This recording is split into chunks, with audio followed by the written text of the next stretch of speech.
Terima kasih sudah bergabung di webinar kita pada hari Sabtu yang cerah ini. Semoga teman-teman semua tetap sehat ya di tengah-tengah pandemi seperti ini.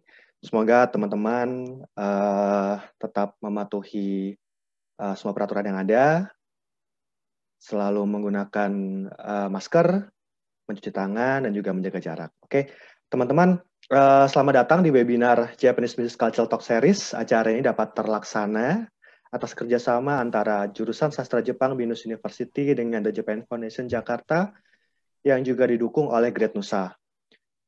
Teman-teman, webinar Japanese Business Culture Talk Series ini adalah sebuah seri diskusi yang secara khusus didesain untuk memberikan perkenalan mengenai bahasa, budaya, dan etika kerja Jepang yang diperlukan bagi orang-orang yang tertarik untuk masuk ke lingkungan bisnis Jepang. Nah, seri diskusi ini rencananya akan diadakan sebanyak 5 kali hingga nanti bulan Maret 2021 dan episode kali ini adalah episode yang kedua. Dan nanti di setiap akhir acara kami akan memberikan e-certificate bagi setiap peserta webinar yang mengikuti acara ini secara live dari awal hingga akhir acara. Nah, di akhir acara nanti saya akan menginformasikan lebih lanjut mengenai cara untuk mendapatkan e-certificate-nya. Baik, sebelum kita mulai webinarnya, saya akan menginformasikan terlebih dahulu aturan main webinar kita. Yang pertama, ketika acara dimulai, panitia akan melakukan audio mute, sehingga komunikasi hanya bisa dilakukan melalui chat room.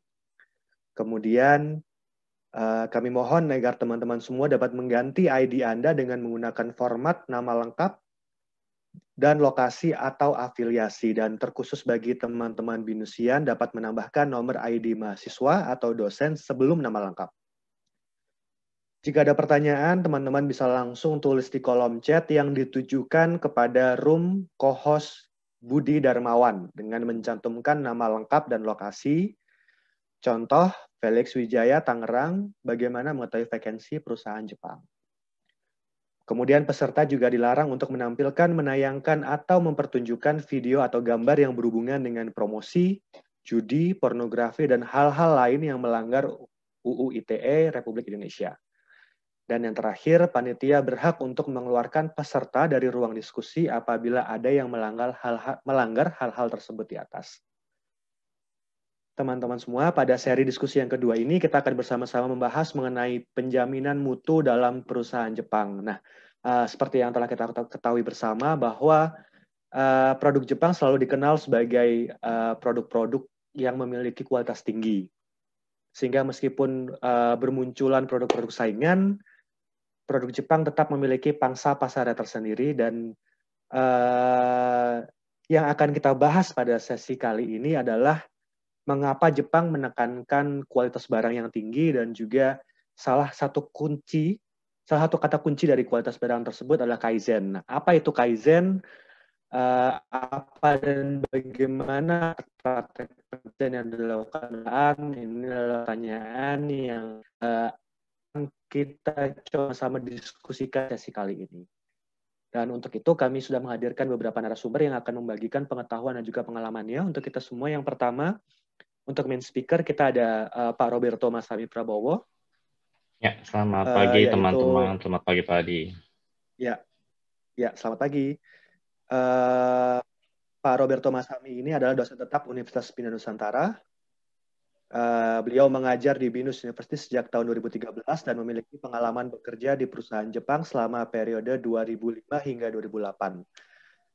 Mas Roberto menempuh pendidikan S1 di Sastra Jepang Universitas Dharma Persada, kemudian S2 di Universitas Indonesia, dan saat ini sedang menempuh pendidikan doktor di Fakultas Ilmu Budaya Universitas Padjadjaran Bandung. Penelitian yang berkaitan dengan dunia bisnis Jepang, salah satunya adalah omotenashi di restoran Jepang. Kemudian selain Mas Roberto, kami juga menghadirkan satu narasumber yang akan membagikan pengalaman profesional mereka di perusahaan Jepang, yaitu Kelly. Lahir pada tahun 1992, menempuh pendidikan S1 di jurusan Sastra Jepang BINUS University dan lulus pada 2016. Dan sejak lulus, Kelly meniti karir di Jepang dan memiliki pengalaman bekerja di beberapa perusahaan Jepang. Baik, kalau begitu kita perlu menunggu lama lagi, kita akan langsung memulai sesi diskusi kita pada siang hari ini dengan Mas Roberto. Mas Roberto, kami persilahkan. Ya, baik. Terima kasih, Pak Adi. Selamat siang, para hadirin yang ada di sini. Mungkin kita panggil, mungkin kadang-kadang saya panggil teman. Nggak mau terlalu jauh, kita anggap teman aja ya. Mungkin lebih kelihatan lebih akrab.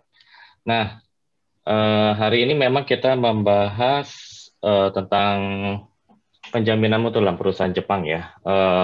Ini saya juga mau share dan saya mau cerita dalam webinar ini. Pengalaman saya pernah, ya kebetulan saya juga pernah jadi interpreter di satu perusahaan, tapi saya taruhnya di departemen QC. Ya, itu justru di situ saya banyak pengalaman yang cukup apa ya, mungkin lulusan sastra Jepang kok bisa ya ke QC gitu, atau kan lulusan sastra Jepang kok bisa ngajar pengelasan ya gitu. Itu tergantung kalian. Kalau teman-teman ingin serius ya waktu kerja di perusahaan Jepang, sebenarnya apa aja bisa dipelajarin gitu. Nah, mungkin kita mulai dari awalnya simple. Nanti ya konsep yang mau kita bahas memang ada konsep 5S ya, ada Kaizen, ada 3M gitu ya. Mungkin nanti urutannya agak sedikit bergeser. Nah, kalau kita lihat produk Jepang ya, sering kita lihat gitu. Kok teman-teman saya sih ya mungkin karena saya juga ya memang suka sih produk Jepang, dan memang saya karena keturunan Jepang jadi teman-teman suka nanya gitu. Produk Jepang tuh hebat ya. Kalau saya lihat tuh damage-nya atau apa ya, kayak kecacatannya atau mungkin kegagalannya tuh dikit banget gitu.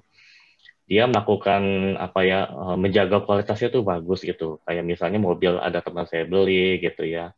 Terus ada sih memang beberapa yang apa mungkin cacat produksi atau gagal produksi, tapi itu langsung di recall secepat mungkin karena itu bagian dari compliance. Jangan sampai ada yang kecewa gitu ya.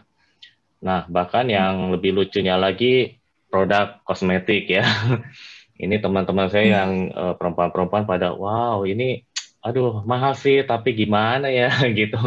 Tapi sejujurnya saya nggak pernah kecewa pakai ini. So far saya kenal teman-teman nggak ada yang pernah kecewa ya pakai produk ini.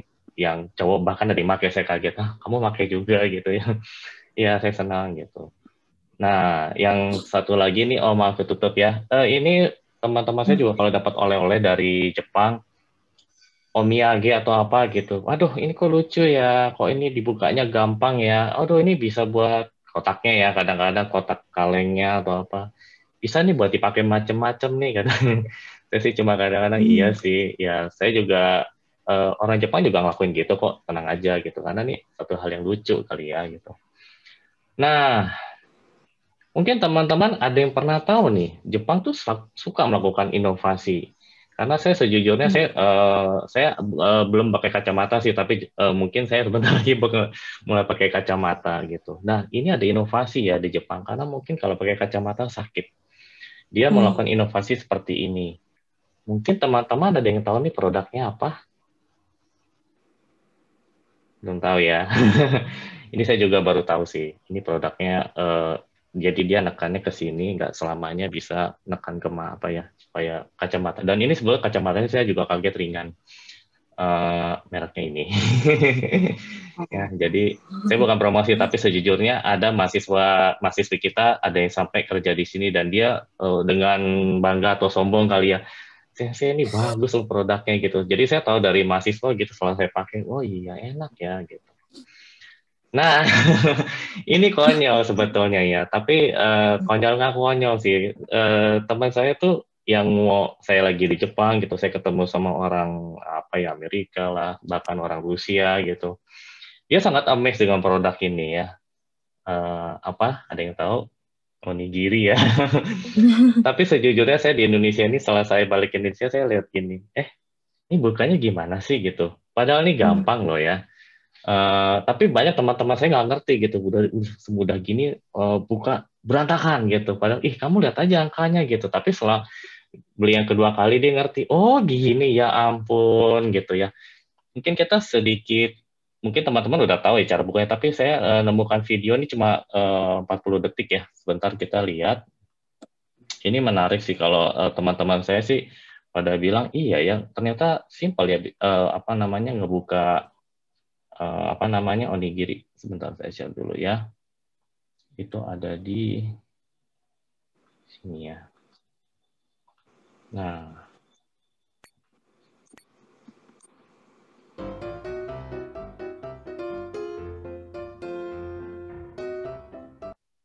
sorry, suaranya kedengeran? Kedengaran, Sensei. Oh, kedengeran ya, oke. Ya, onigiri ya, nomor 1, 2, 3.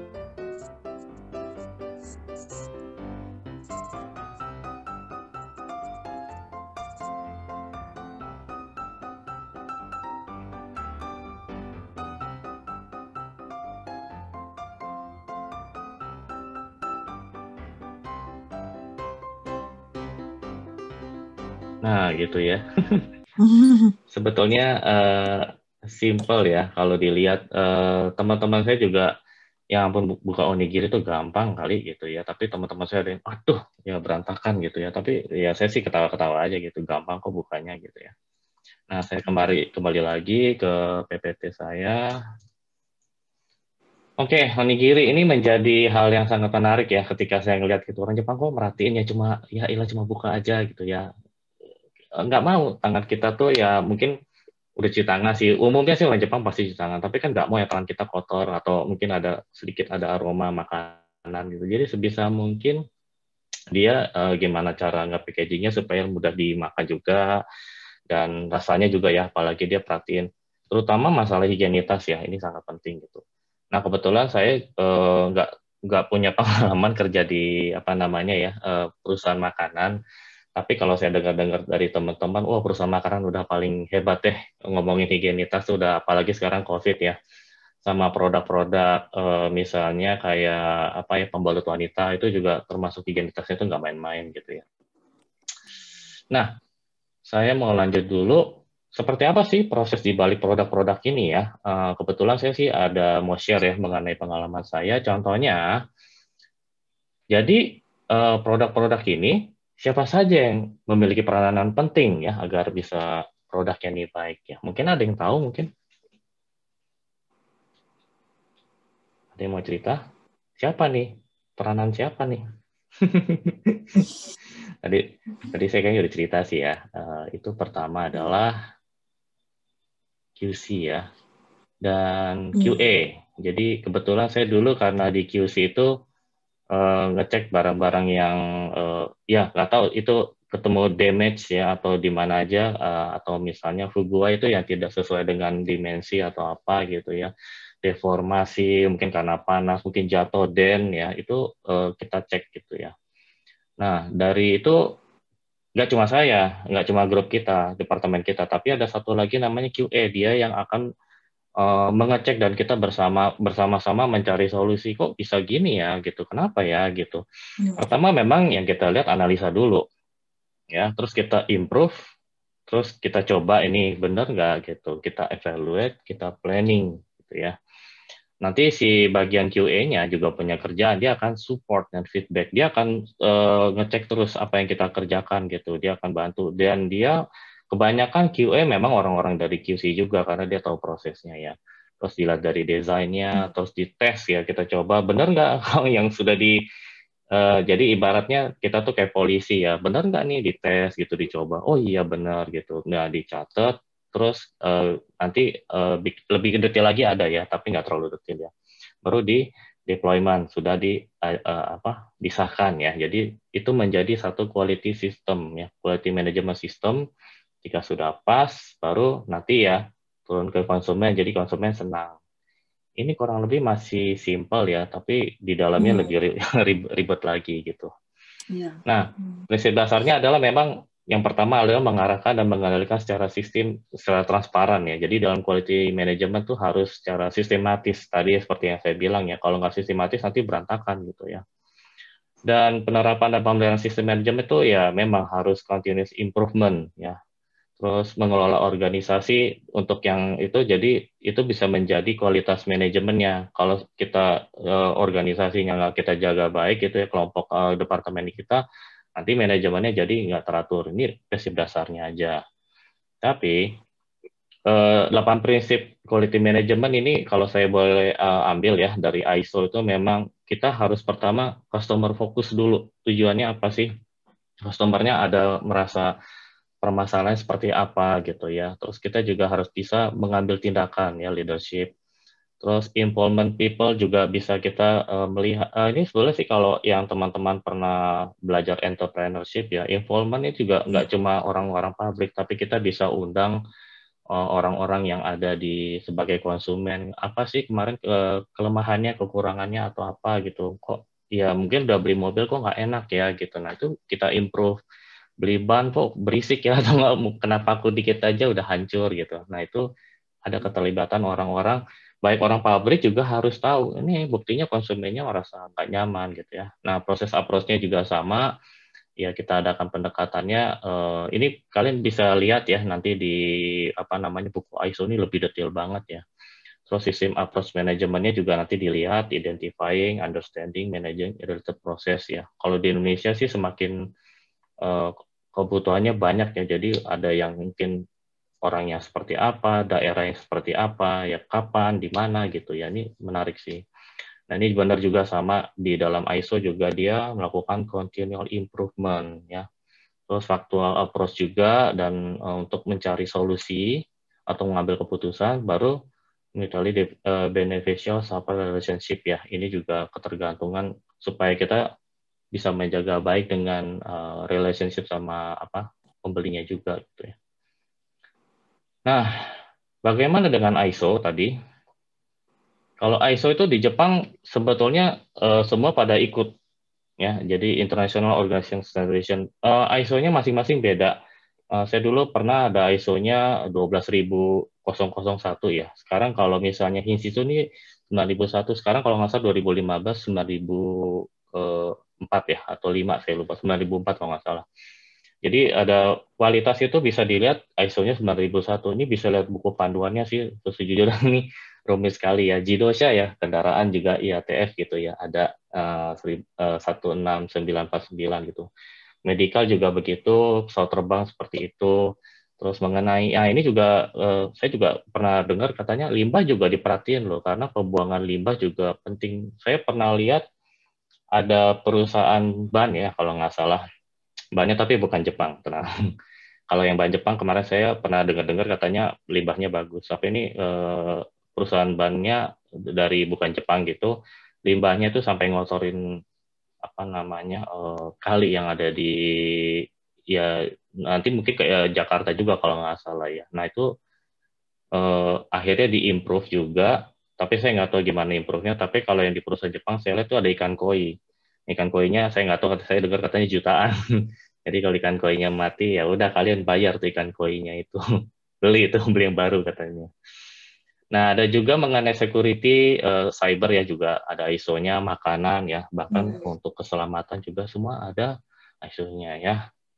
Nah, Jepang ini sangat apa namanya mengikuti ISO-nya supaya jangan sampai keluar dari standar ya. Ini udah pasti. Nah, itu makanya di dalam pasti mereka nggak cuma ngikutin ISO, tapi Kaizen yang dia lakukan ya.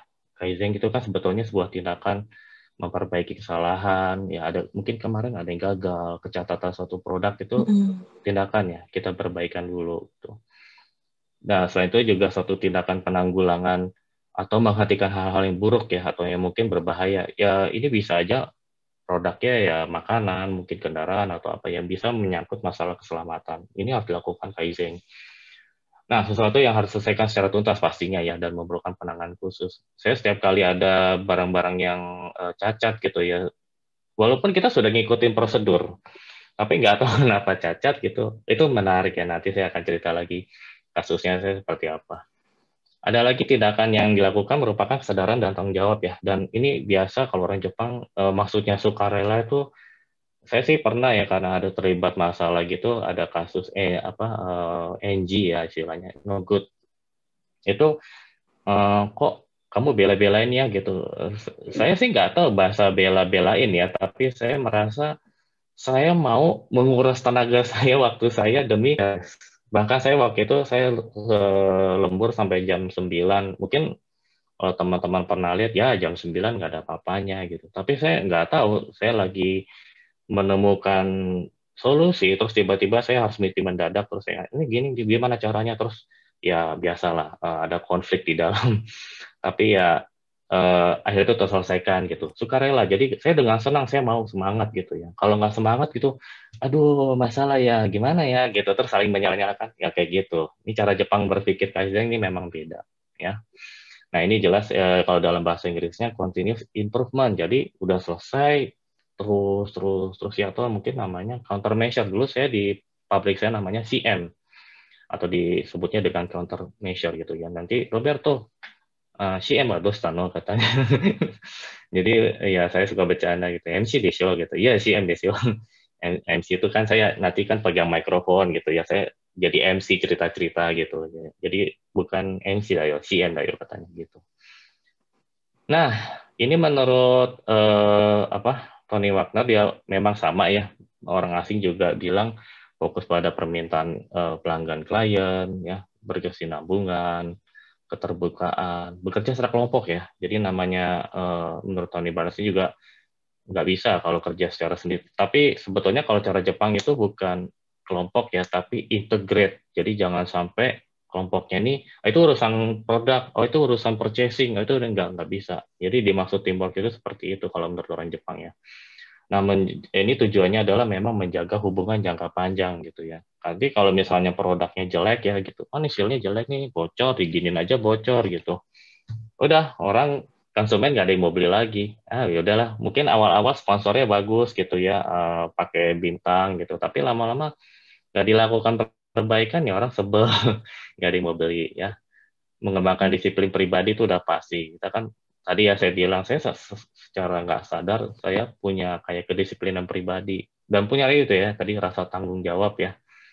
Nah, informasi yang terintegrasi, jadi semua jadi makin saling jujur, saling ngomong apa adanya aja. Mungkin awal-awal sih kalau kita nggak terbiasa dengan Kaizen ya, tetapi rata-rata perusahaan sih sudah menerapkan Kaizen, cuma kembali ke kitanya gimana ya. Nah, keterlibatan setiap karyawan ya, jadi ya itu tadi saya bilang nggak cuma dia-dia, gue gitu, nggak bisa. Nah, tujuan dari Kaizen tadi simpel ya, mengurangi, menghentikan, dan mencegah kerugian perusahaan itu adalah ya menyadari dampaknya permasalahan. Nah, ini sering kalau misalnya kita nggak sadar, ini dampaknya kalau misalnya orang nggak ada yang mau beli ini lagi nih, siapa nanti kita dapat pemasukan dari mana gitu ya. Kita harus cari solusi nih gitu, supaya kita bisa produk kita dibeli lagi, mendapat kepercayaan gitu. Ya, memang nggak gampang sih kalau di Jepang ya, tapi kalau di Indonesia mungkin ada hal yang baru aja orang beli lagi gitu, lupa sama yang kemarin permasalahan. Tapi ya harapannya sih kita bikin produk jangan sampai ngecewain apa namanya ya pelanggan. Nah, ini yang saya paling suka ya, orang Jepang bilang gini, setiap masalah pasti ada jalan keluar gitu. Saya sampai agak ngelamun dulu gitu. Iya sih, tapi nggak semudah membalikkan telapak tangan gitu ya. Saya selesai gitu ya, pasti ada ya karena solusi yang ada daijoubu kaiken sedikit gitu. Jadi itu yang membuat saya kadang-kadang motivasi ya. Orang Jepang kalau berpikir kaizen ini menarik gitu.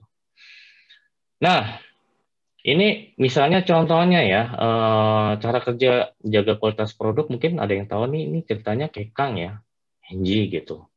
Mungkin ada yang bisa bantu saya atau mau cerita dulu, ada yang pernah ngalamin seperti ini? Kalau ada Enji gimana nih? Ada yang mau cerita atau mau sharing? Ya Sensei, kalau Ya. misalnya atau NG biasanya tergantung sih produk-produk perusahaan tertentu ya. Tapi kalau misalnya biasa kalau ketemu barang NG yang sudah keluar, itu kebanyakan barang-barangnya semuanya itu ditarik kembali. Tapi kalau misalnya masih di dalam produk semua, masih di dalam perusahaan, rata-rata seperti yang Sensei tadi cerita, itu banyakan ke QC dulu, balik lagi ke QC. Terus ke QA, ya benar tadi terus ya. Terus tujuannya ya emang kayak gimana ya, seikatsu o yoku suru tame.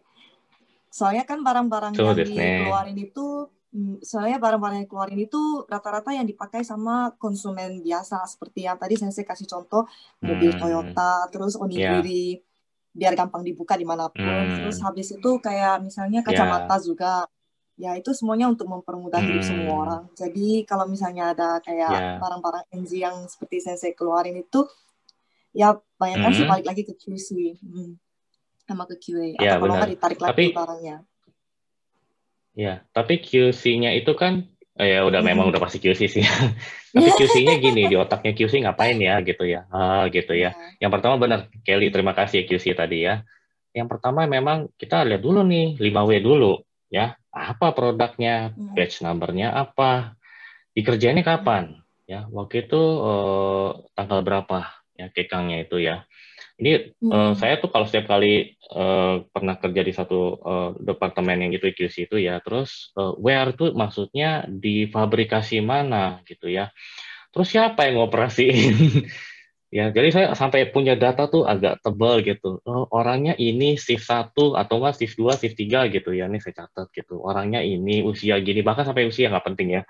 Lulusan ini gini, lulusan gitu. Saya punya checklistnya gitu. Kadang-kadang wah ini, tapi akhirnya saya tambah-tambahin jadi jadi lebih menarik gitu ya. Terus kenapa? Kenapa ini bisa NG? Kenapa bisa Kekang gitu ya? Wah, itu memang tadi kita lihat, tunggu dulu. Kamu jangan lihat produksi dulu ya. Siapa tahu purchasing-nya salah. Ya dia beli barangnya salah. Siapa tahu processing-nya salah gitu ya. Jadi saya udah capek-capek 5W gitu. Siapa tahu ya finishing salah. Packaging-nya mungkin kebanting. Delivery-nya waktu di jalan, truknya kebalik kayak apa nggak tahu lah gitu ya. Ini cari dulu. Tapi pertama sih biasa sih yang jadi bukan kambing hitam ya, yang memang sering disalah-salahin biasa sih bagian proses nih gitu. Apa namanya pelaku utama.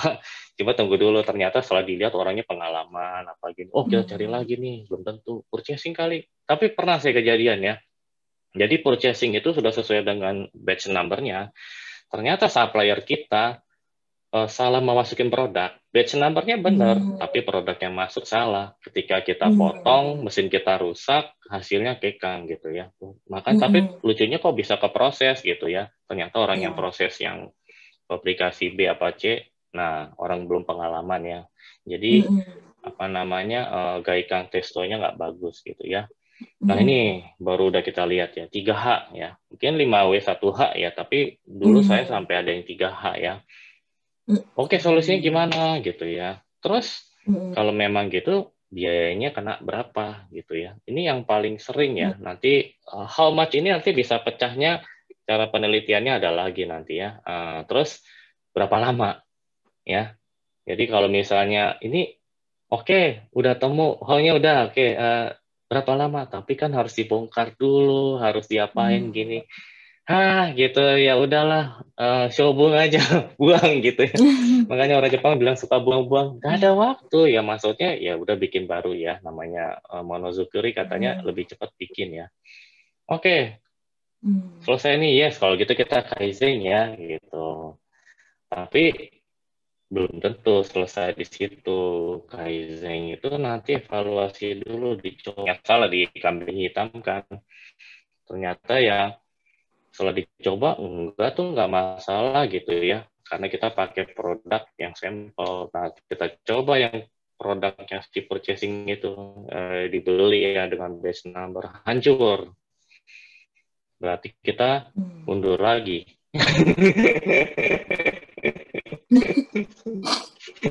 Iya sih, prosesnya gitu, itu diulang-ulang terus ya, nih kalau gitu, misalnya baiklah sampai ya. perfect gitu. Karena udah ketahuan nih purchasing, Yeah. tapi akhirnya kita salah gitu. Baru kita bikin mass production ya, yang udah benar-benar sudah jadi. Ya pasti kita di sini udah apa ya, Syazai kalian minta maaf ya ini, aduh gitu ya. Ya biasa sih manajer sama saya kalau minta maaf ya mas gitu ya. Well, kadang-kadang kena semprot ya, walaupun orang Indonesia gitu. Katanya perusahaan Jepang katanya, loh justru karena kita perusahaan Jepang Pak, kalau nggak udah jatuh ke tangan konsumen gitu saya bilang, ini justru udah ketangkap di saya nih aman gitu, tapi saya minta ya kebetulan ini ada kesalahan di sini, tapi kita nggak menyalahkan supplier ya, malu.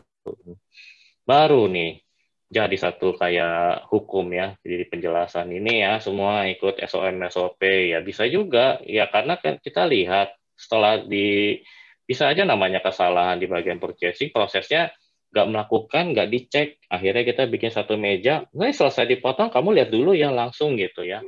Kayak Kang Pesto aja ya, cuma dilihat gini aja pakai kaca pembesar atau musi megane gitu ya. Nah, itu akhirnya saya bikin SOP-nya, mau nggak mau gitu ya. Ini bukan SOP aslinya sih ya. Jadi kalau ini masih panjang ya, bahkan SOP-nya, oh nggak sesuai, Kaizen lagi, aduh. Ini menariknya Kaizen ya. Nah, mungkin kalau Kaizen ya, tadi kan saya bilang masalah. Ore, gak ada masalah nih, gabut nih saya gitu ya, tidur gitu ya. Kayak gitu nggak? Mungkin teman-teman ada yang mau cerita, kalau nggak ada masalah, asik nih gitu, bisa ngerokok nih, belakang gitu, tidur di musola. Ini teman-teman saya nih kalau dulu kabur mendadak hilang, saya cari Roberto, si ini kemana? Srimasen gitu. Sangaste katanya, ya cari ya, saya cari gitu ya. Tapi gitu, saya punya tim orangnya asik semua ya. Ya kalau nggak ada masalah mereka tidur. Apakah gini teman-teman? Benar? Ada yang mau sharing atau mau cerita? Ada? Kalau di Indonesia ya, kalau Jepang sih kayaknya nggak mungkin. Kalau kerja di Jepang sih, Sensei, orang Jepang itu emang sih dari awal mungkin kayak ada language barrier melihat kita sebagai orang luar. Yang terutama yang bukan pakai kanji sama dengan mereka. Itu mereka agak awal-awal untuk sebulan pertama mungkin yasashiku suru. Tapi setelah itu mereka itu mengharapnya itu kita sama standarnya, cara kerja kita, prinsip kerja kita, terus pemikiran kita itu sama dengan mereka. Jadi kalau misalnya mau kayak tabako no jikan, oke, tapi 5 menit. Jikannya. Ya, tapi kalau saya sih dulu ada perusahaannya agak cetok, matsui janai kedo tadashi da mon ne kore wa. Nah, kalau nggak ada Kaizen, tetap ada perbaikan gitu. Apalagi gitu ya. Kaizen wa naku, herasu dake da yo. Gitu dia bilang, improvement sih, tapi herasu dake. Ja, terus gimana dong katanya? Kairyo. Jadi merevisi gitu. Ya, mondai nai desho katanya. Demo kainakucha ne. Kore demo ii nda kedo, nanka motto yoku shitara ii janai no gitu. Jadi mungkin lebih koritsutek ini lebih efektif, waktunya lebih cepat, ya mungkin tenaga kerja, ya mungkin ini bisa mengcounter katanya sih katanya. Hai. Sono hoka ni mo hitotsu arimasu yo katanya. Apalagi gitu saya bilang. Hai kaku. Ini di renew ya. Jadi ini ya mungkin tadi revisi, tapi ini bikin yang baru lagi. Ya mungkin mulai dari nol ya. Ini paling berat banget. Saya bilang, aduh, mana aku selain dakedone. Mungkin lebih cenderung revisi juga ya. Saya paling sering nemu kalau kaku tuh kalau memang ada mesin baru, tapi kita melihat dari hasil revisinya selalu, oh iya kenapa nggak bikinin aja ya gitu. Ini jarang sih kaku ya. Kalau di pabrik-pabrik jarang. Biasa sih Kaizen, Karyo gitu. Kaku jarang. Tapi Jepang ada ya. Intinya sih cuma satu. Prioritas dari hal yang bisa diselesaikan dulu deh. Kalau memang tadi banyak masalah ya Kaizen dulu, jangan Kairo aja. Ya tadi saya bilang nggak ada kerjaan nih, ya udah takut nih gitu. Enggak, Kairo ya. Ganti dulu nih, rubahin gitu ya. Revisi ya pastilah. Ada yang mungkin bahkan typo aja nggak penting ya. Typo nih salah nih. Iya gitu. Nah, kita lanjut dulu ya. Nah, ini tadi prinsipnya ketika kita mulai 3H ya, how-nya ketika udah how, tapi lihat dulu prinsip muda, murah, muri ya. Ini sangat penting ya. Karena muda itu sia-sia ya artinya ya, tidak ada hasil, tidak ada manfaat yang berlebihan ya, jadi kayak buang-buang duit ya. Maka itu perlu dilihat sia-sia apa, sia-sia dalam proses, pengoperasian yang berlebihan ya, kebanyakan bikin, terus sia-sia dalam penyimpanan gitu. Saya pernah sih waktu itu bikin evaluasi gitu, terus kebanyakan bikin, akhirnya evaluasinya nggak kepake juga, evaluasi 2 apa 5 aja, nggak usah banyak gitu ya. Sia-sia penyimpanan gitu, ini jangan sampai ya. Terus stok yang tidak jalan lagi ya, transportasi yang terlalu berlebihan. Tadi mungkin packagingnya rusak, oke kita bikin gini. Wah, kore coto muda dan gitu ya, terlalu berlebihan menghabiskan biaya ya. Sia-sia dalam penanganan produk gagal tadi bungka ya, dibongkar lagi, dibinin. Jikan kakaru nih, skuru jikan to bungkai suru jikan nga. Nah, bukai suru jikan ngo, jikan kakaru nih to apa ya, hio kakaru ya, makan biaya. Udah kali muda katanya ya gitu. Akhirnya dia bilang muda gitu ya. Nah, ada lagi murah ya, ini Baratski sih, paling saya sering menemukan ya variasi yang ketidakpastian ini di setiap bidang atau sektor pada departemen ya, yang tidak teratur, tidak seimbang. Nah, ini ya pertama sih ya Gino Baratski ya, manpower-nya. Ya, ini makanya kalau kita lagi seleksi, kita lihat pengalaman dia, sekolah di mana, dari mana ya, teknik training yang dia dapat seperti apa. Material lagi ya, ini beda-beda gitu ya. Kadang-kadang kita mau pukul rata, nggak bisa. Setiap ini beda-beda gitu ya. Facilities juga sama. Ada orang yang paham mesin ini, nggak paham ini juga mempengaruhi kecepatan dan hasilnya gitu ya. Oh, nggak ngerti setting robot, taruh di tempat robot gitu. Nggak tahu dia. Metode juga ya. Ini biarpun udah baca SOP, tetap harus ada sih. Tapi ya kembali metode, gue udah biasa ikut gini, nggak bisa kamu ikut SOP ya gitu. Yang kadang-kadang suka berbeda-beda. Environment juga ya, beban kerja yang kadang-kadang jomplang gitu, ini juga bisa mempengaruhi hasil yang produknya. Langsung aja nih Muri ya, ini yang terlalu memaksakan ya. Muri ini memang strategi yang tidak direncanakan, ya beban kerja mirip sama murah juga ya. Ya memang kurangnya manpower atau SDM, kesulitan ya. Mungkin training ya. Orang-orang yang baru lulusan SMK gitu dikasih yang berat-berat Hakoremu di dana gitu ya. Kecepatan ya mungkin permintaan pasar tiba-tiba meledak gitu ya, Koremu tidak gitu ya, volume juga permintaan pasar juga terlalu cepat atau terlalu banyak, terus biaya juga yang dikeluarin juga sangat banyak. Nah ini prinsipnya yang di Jepang ini kalau lagi 3H itu ke sini biasa sih kalau saya lihat ya. Nah prioritasnya tadi ya, kalau muda itu memang lebih mengutamakan prosedur dulu, bukan tujuannya gitu, tapi memperbaiki, merevisi dan memperbaiki prosedur itu tadi. Jadi prosedur kita rubah dulu. Ini mudah ada karena prosedur dulu yang dilihat gitu ya. Nah murah itu tujuan sama prosedur sama-sama penting gitu ya. Sedangkan kalau Muri ya lebih mengutamakan tujuan gitu ya. Nah, tujuannya apa gitu, mau nyelesain yang mana gitu. Nah ini susah banget sejujurnya sih saya. Dulu kalau saya ingat-ingat iya ya, kenapa saya nggak lihat prosedurnya dulu ya kalau muda gitu. Tapi kalau Muri kenapa nggak tujuannya dulu ya, potensi produk gagalnya gimana gitu.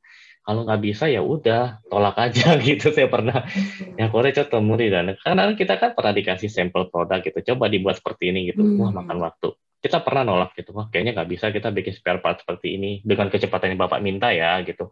Volume dan kecepatan Bapak minta nggak bisa gitu. Jadi akhirnya kita ya nolak gitu. Kecuali kita sudah nego, ya udah deh, nggak apa-apa deh 1 hari jadi 3 juta, yang penting bagus gitu. Akhirnya kita bisa geserkan gitu ya. Nah, ini juga kalau kita lihat tadi bisa menggunakan fishbone atau apa ya, kelemahan-kelemahannya tadi. Saya sih sejujurnya orang Jepang juga kurang suka pakai fishbone ya, tapi teman saya ada yang pakai fishbone gitu melihatnya.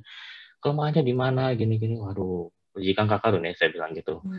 Kalau saya lebih ke sini, 5W1H, 5W ya, YY apa ya, analisis ya. Contohnya kapalnya bocor. Ya, jadi yang pertama tuh salah setting ampere, rusak gitu ya ternyata alatnya, ganti pasang label. Jadi ketahuan ini alat ini bisa dipakai sampai kapan Yuko-nya gitu ya. Wah, kedua mungkin salah setting kawat gitu ya. Di kawatnya nggak ada label, cek supplier gitu ya. Benar nggak nih suppliernya udah pasang gini? Nah, tadi ya seperti saya bilang. Salah setting nozzle. Ini juga bisa kapal bocor. Saya juga nggak nyangka ya. Nozzle-nya itu 1,2, 1,3 tergantung cuacanya ya. Kurang training, kurang pengalaman, jadi asal pakai aja pasang. Adakan training ya, supaya dia lebih ngerti. Selang bocor ini juga usai pemakaian, pasang label. Jadi orang setiap kali mau ngelas itu lihat kabelnya dulu, selangnya dulu. Oh ini udah nggak boleh, jangan gitu ya.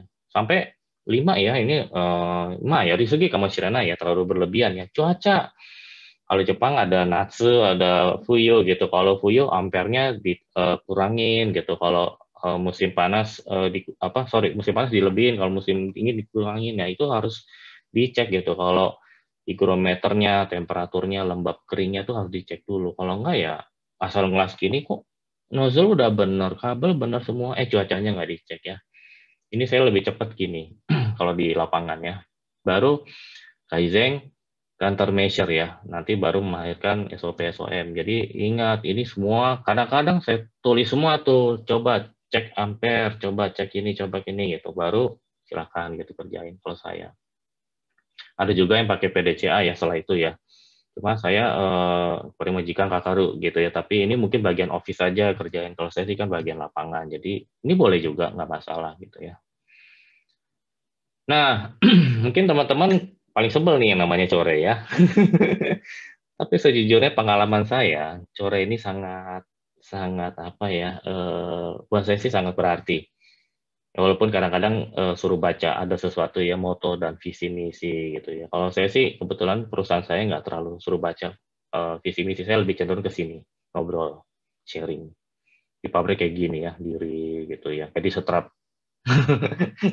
Siapa yang buang sampah gitu ya, kadang-kadang gitu. Biasa gue diomongin siapa yang gini-gini gitu ya. Ini penting supaya kita melihat awareness ya, atasan kita semangat kerjanya gitu ya. Terus kita jadi ya apa ya, ya bukan ritual sih sebetulnya, tapi kadang-kadang saya merasa kayak ritual ya gitu.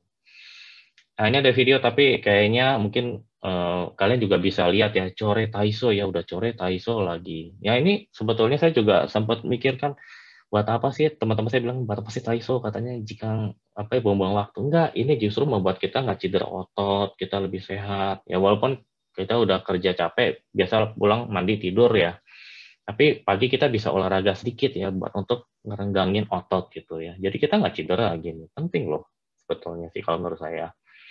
Nah ya, buat core itu buat apa tadi, itu kita tuh kayak Hokoku Rendaku Sodang, berbagi informasi, komunikasi. Jadi kita, oh si ini lagi ngerjain ini ya, terus mungkin, oh ya saya mau tanya yang ini dong gitu, kenapa ya ini agak telat ya atau apa, kita bisa dapat informasinya dan kita bisa berkomunikasi. Iya soalnya orangnya orang baru gitu, apa gimana ya.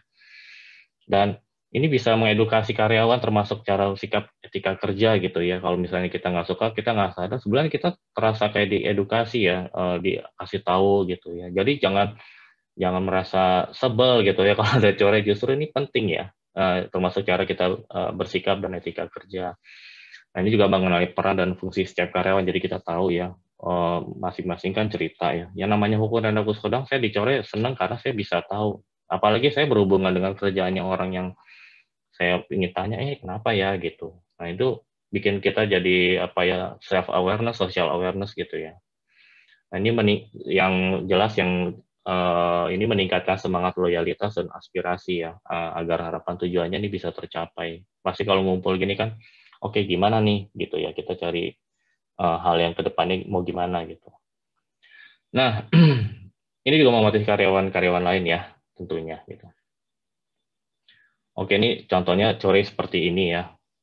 Kadang sampai KY ya, bukan Kukiomena tapi Kikenyochi ya. Jadi memprediksikan bahaya juga gitu. Terus prinsip lingkungan orang kerja, ini juga penting kadang-kadang ya, ini sudah umum ya. Mungkin teman-teman tahu QS. Banyak yang sebel nih kalau dapat giliran ya. Aduh, giliran gue nih gitu ya. Padahal sih bahasa Indonesia-nya udah ada dan ini udah banyak diterapin di Indonesia ya. Bahasa Indonesia itu ringkas ya, kalau seri bahasa Inggrisnya ada loh short, tapi ya seri setong ya, set in order, seiso apa diresek ya, terus seiso ini rawat, rajin ya, ske ya. Jadi ini sebetulnya di bahasa manapun ada ya, jadi seri, setong, seiso, seiketsu ya, sama ske ini ada, bahasa Indonesia ada yang diterjemahkan dan mulai di apa namanya, itu menurut saya ini transformasi ya, ini sangat bagus. Nah ini juga bagian dari soft skill, mungkin saya langsung aja, seperti ini soft skill yang bisa terbentuk ya, kalau kita sering melakukan soft skill dengan baik, ini soft skill terbentuk, ya, problem solving, adaptif, empati ya bahkan ya. Nah saya langsung ke kesimpulan, perusahaan yang baik itu perusahaan yang selalu menjaga kualitas produknya udah pasti ya, melalui pengendalian mutu yang terintegrasi tadi ya, nggak cuma bagian QC itu urusan QC, nggak, justru QC juga pengen bantu nih gitu ya, jadi semua harus terintegrasi, semua punya tanggung jawab yang sama gitu ya, dan sukarela yang melakukan perbaikan gitu, jangan aduh ada apa lagi sih, nggak, jangan gitu, perusahaan pasti akan selalu membantu, jadi kalau setiap kali ada permasalahan jangan merasa ngeluh, ini harus punya kejiwaan sukarela ya. Nah, kualitas produk itu memang semakin baik apabila kalau kita mau mendengarkan, peduli, dan berempati pada kebutuhan dan keinginan konsumen. Ini juga perusahaan Jepang pasti punya budaya omotenasi atau service excellence, jadi kita harus dengar apa ya pain-nya si konsumen ini, kesulitannya apa gitu. Ini penting apa nggak penting sih, cuma saya nggak bahas di PPT sebelumnya. Ini terjadi di pengalaman saya. Kalau perusahaannya istilahnya kayak black campaign, nggak menjaga kesejahteraan karyawan, bisa aja dia bikin sesuatu kayak boykot atau dia ngerusak produknya gitu ya. Makanya perusahaan tuh harus bisa jaga kesejahteraan karyawan ya, baik tunjangan, bonus, apresiasi ya, asuransi, jaminan kesehatan. Ini penting. Walaupun cara sistemnya sudah benar, casingnya udah benar, tapi nggak sejahtera karyawannya. Wah, ini apa ya, dia rusak-rusakin sengaja gitu, ada masalah dia udah males, gua nggak respect sama perusahaannya. Ini juga penting ya, walaupun saya nggak bahas di sini. Oke, sekian saja teman-teman, terima kasih. Mungkin saya kembalikan ke Pak Adi.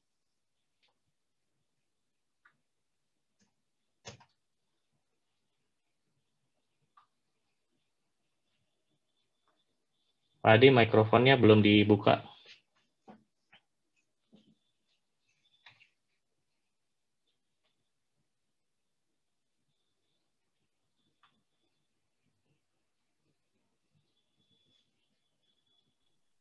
Oke, ya, sorry. Ya, sorry. Tadi ke mute ternyata.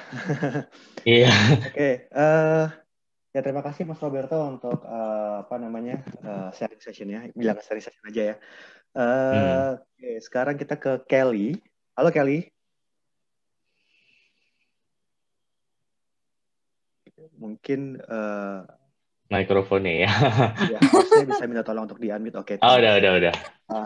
Kelly, halo, apa kabar Kelly? Ya, baik, Sensei. Oke. Oh, bukan, aku bukan Sensei. Gak apa-apa. Oke. Kelly, Kelly kan udah sudah bekerja setelah lulus di tahun 2016 itu langsung kerja di Jepang ya, tahun 2016. Ya. Terus sampai sekarang udah di berapa perusahaan? Di 3 perusahaan. 3 perusahaan. Dan Ya. 3 perusahaan ini masing-masing di perusahaan bergerak di bidang apa saja dan di posisi apa aja nih? Awalnya itu di perusahaan kacamata yang tadi keluar di slide. Yang tadi di-mention sama ya. Iya. Ya, dan di situ itu semua proses bikin kacamata, dari bikin kacamata, bikin lensa, terus sampai jual itu semuanya sudah pernah pengalaman sih. Terus habis itu ke perusahaan real estate, jadi yang beda bidang, dan terakhir itu di IT. Di? Dan yang terakhir di apa? Di bidang apa? Di IT. Bidang IT. Oh, IT, oke. Information Di IT di bagian apa?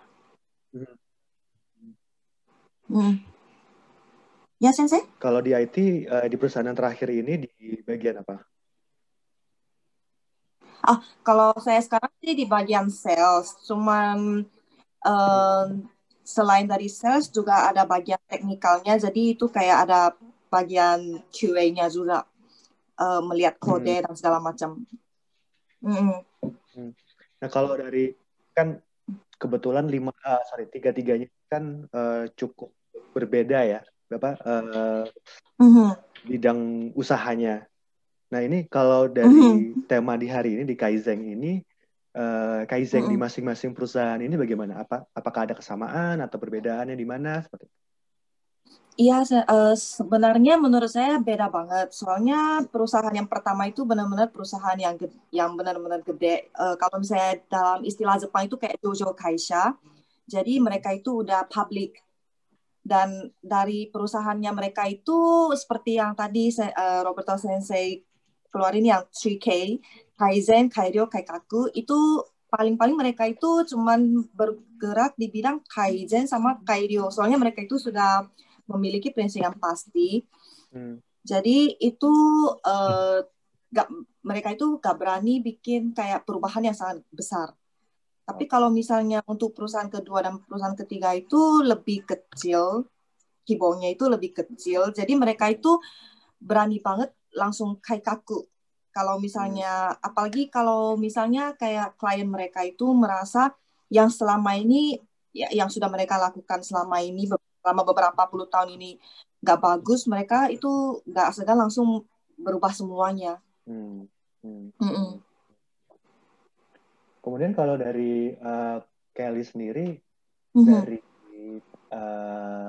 Kaizen di Jepang dan juga langsung bekerja di perusahaan Jepang ini, kira-kira apa yang pertama kali bikin Kelly kaget? Kaizen pertama yang bikin saya kaget itu mereka itu benar-benar komakai. Kayak misalnya kalau dari mungkin dijelasin juga komakai itu apa. Mungkin dijelasin juga komakai itu apa. Jadi karena kayak mungkin detail. ada beberapa yang nggak. Iya. Bukan. Iya. Sorry. Soalnya bahasa Indonesianya agak udah.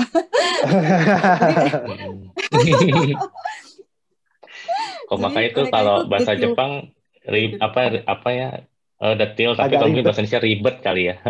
Iya, komakai itu lebih ke ribet jatuhnya.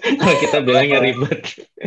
Attention to detail, tapi attention to detailnya lebih ke arah ribet. Jadi benar-benar hal kecil tuh yang dimasalahkan kan.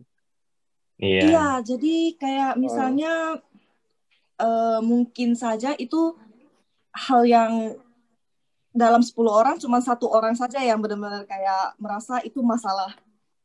Tapi mereka itu kayak memperbesar masalahnya dan katanya ippo saki o kandaeru. Itu juga kata-kata yang saya sering dengar di 3 perusahaan ini, kesamaan itu. Jadi kalau misalnya mau melakukan sesuatu itu jangan cuma melihat sesuatu yang cuma di depan kamu, tapi juga di depan dan depannya kamu. Jadi benar-benar kayak melihatnya itu lebih ke jarak jangka panjang. Jangka waktu yang panjang. Itu kalau pada waktu itu Kelly gimana nih? Itu kan pengalaman pertama juga dan terus langsung terjun ke perusahaan Jepang, terus dapat Kaizen yang sangat apa ya bisa dibilang sangat komakai tadi, sangat ribet tadi. Itu Kelly gimana nih? Coping dengan situasi kayak gitu seperti apa?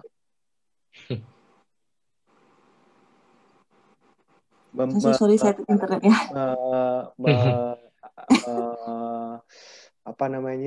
Menyesuaikan diri dengan kekomakaian itu keribetan tadi bagaimana? Jadi tadi kayak kata-kata itu kayaknya keluar dari penjelasannya Roberto Sensei itu, jadi kita kuki o yomu. Kita lihat orang lain gimana, terus kita ikut. Awal-awalnya kita ikut dulu, habis itu baru habis itu baru melakukan cara habis itu udah dimitomeru. Awal-awal kalau misalnya kita baru datang itu rata-rata semua orang Jepang itu walaupun kita ada background apapun, mereka itu nggak peduli. Mereka pedulinya itu gimana kamu bisa menyesuaikan diri di perusahaan ini dan mengikuti senpai-senpai kamu. Jadi awal-awalnya itu pokoknya ikuti orang dulu. Habis itu baru bikin kayak cara kerja sendiri. Terus habis itu baru mulai submit, kayak misalnya kalau misalnya bagian QC, dan dulu juga saya pernah jadi QA gitu segala macam itu. Jadi baru berani saya kasih ide dan segala macam itu untuk ke Joshi, ke supervisor, terus minta kayak acknowledgement gitu. Kalau dulu pengalamannya selama di perusahaan ini, ada kesalahan apa yang terkait Kaizen yang pernah dilakuin mungkin? Iya, sering Sensei. Jadi sering ya? Sering, apalagi dulu pas soalnya gimana ya, mungkin butuh bantuan Roberto Sensei, jadi saya ini bukio. Ya. Saya nggak tahu dalam bahasa Indonesia apa. Buddha. Jadi karena terlalu bukio, jadi pas bikin lensa itu rusakin lensanya terus. Jadi pas udah jadi nggak muat di kacamata, atau kalau nggak patahin kacamata.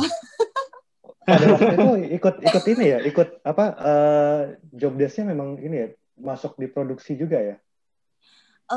Jadi semua karyawan itu diharap bisa melakukan semua proses sampai di ya. Jadi pas awal-awal pas masih latihan itu ngerusakin semua kacamata yang ada di situ. Terus gimana waktu itu? Sayang loh itu, padahal ini saya beli satu nih padahal.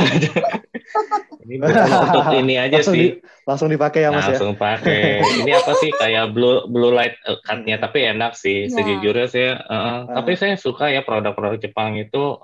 Ya itu seperti saya juga kaget orang Jepang tuh mungkin tadinya apa gitu. Mereka harus tahu proses awalnya seperti apa gitu. Saya juga dulu waktu taruh di QC, ya purchasing tuh kayak gini gitu. Saya 1 bulan di purchasing, saya 1 di proses, saya 1 di finishing, packaging. Wah itu saya aneh banget tuh. Tapi ya akhirnya saya tahu QC itu kayak bener-bener, bahkan saya sampai dibilang sama orang-orang Indonesia, QC itu kayak Tuhan. Kalau barangnya jelek jangan pilih kasih, hancurin aja katanya.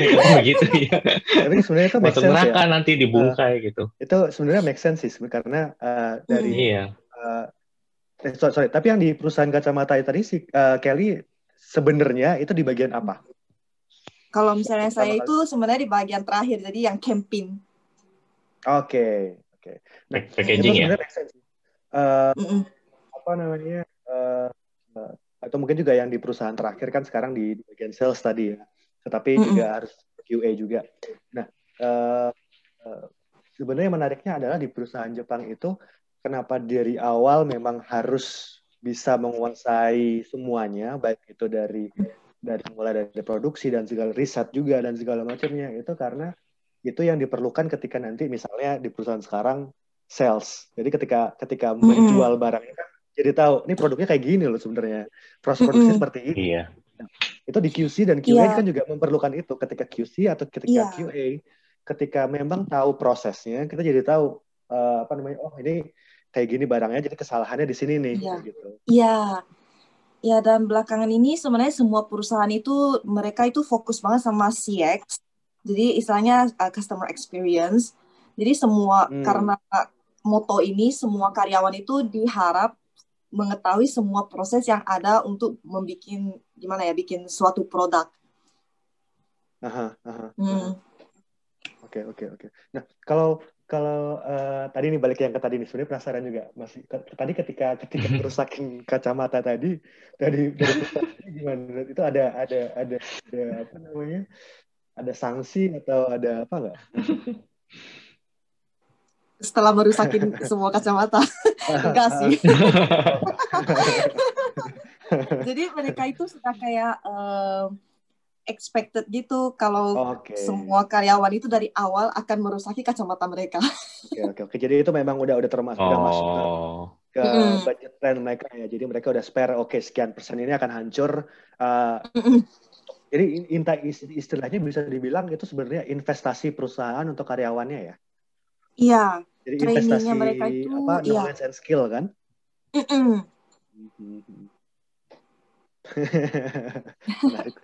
Nah, kalau tadi kan yang apa namanya kesalahan ya. Kalau dari pengalamannya Kelly ini dari awal bekerja sampai sekarang yang terkait dengan Kaizen, kira-kira apa yang ada di Jepang tetapi mungkin belum diberlakukan di Indonesia dan penting untuk diberlakukan di Indonesia?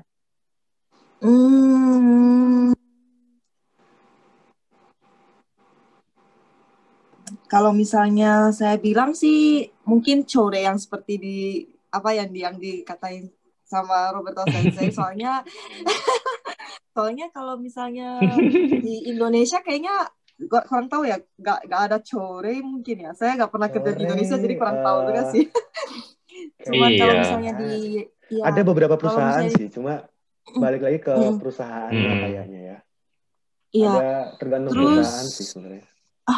Terus ada satu lagi, jadi selain dari dari chore itu ada satu lagi itu, jadi karyawan itu diwajibin untuk membuang sampah kantor itu sendiri.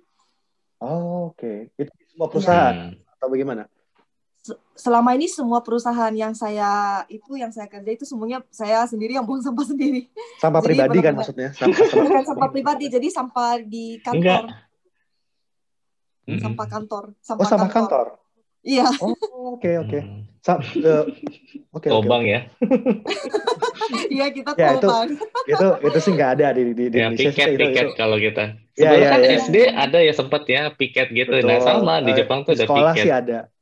Iya. Iya. Sekolah sih ada, tapi kalau udah masuk dunia kerja, kayaknya aku agak kaget awalnya. Kalau di Saya harus buang Indonesia sampah sih, sendiri. kalau di Indonesia sih langsung dengan OB ya biasanya. Iya. Sudah Iya. ada OB-nya yang apa bersih-bersih dan segala macam ya. Menarik.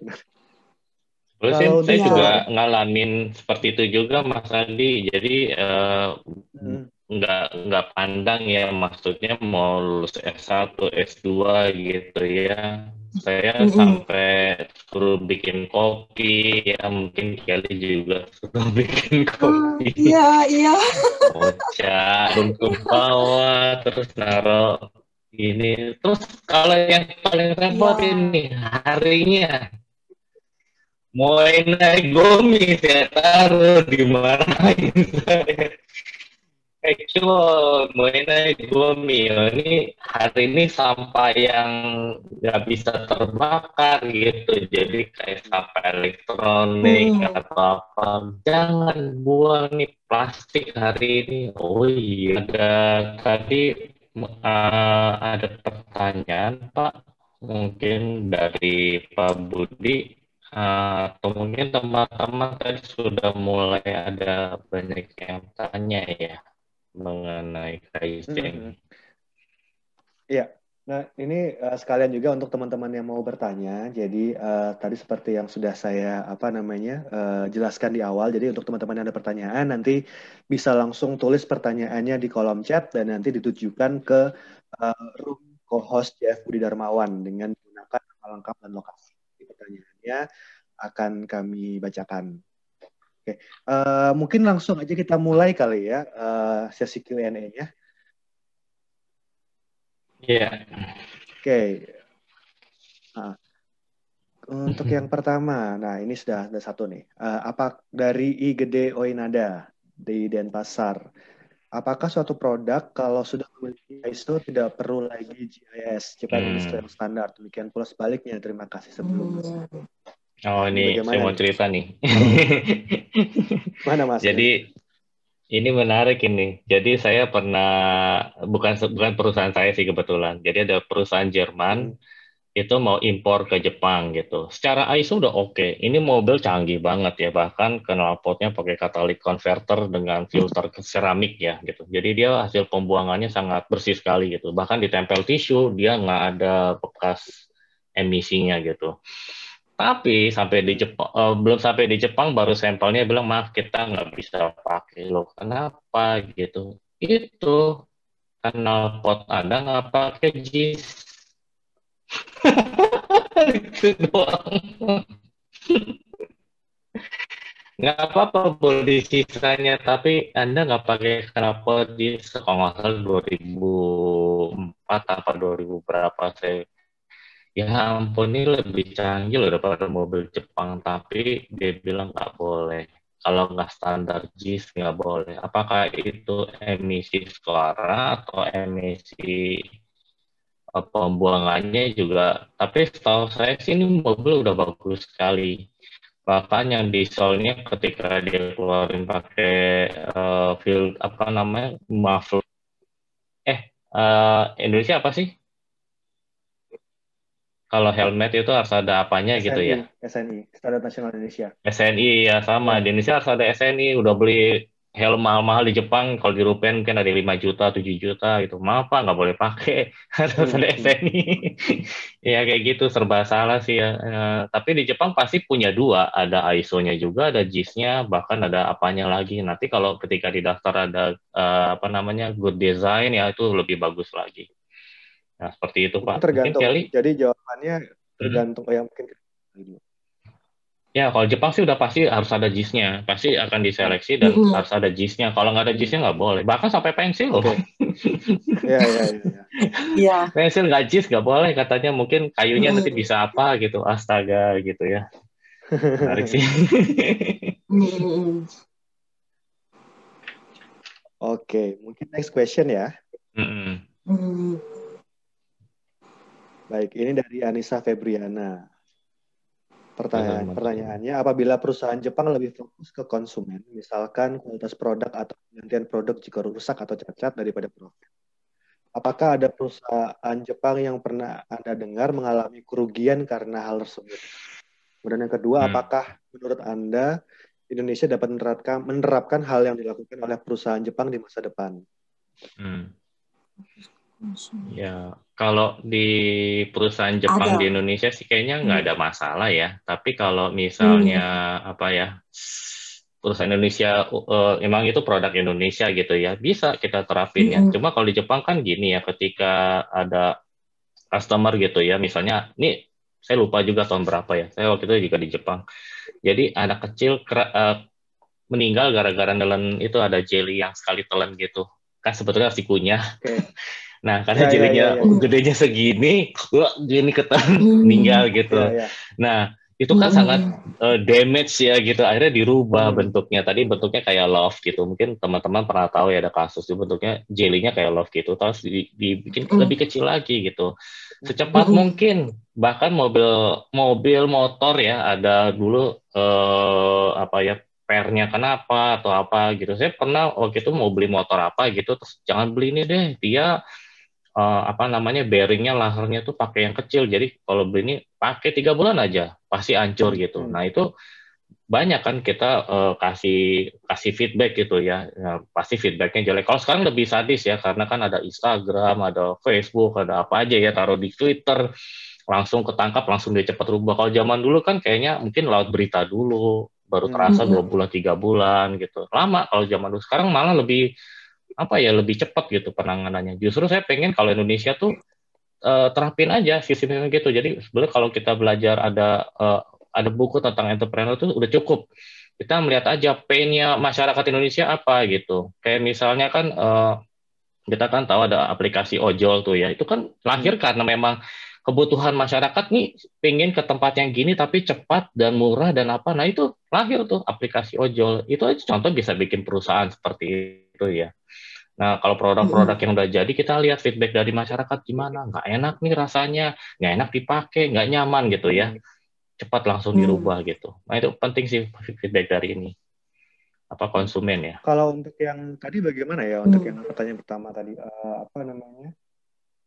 Apakah ada perusahaan Jepang yang mengalami kerugian karena apa?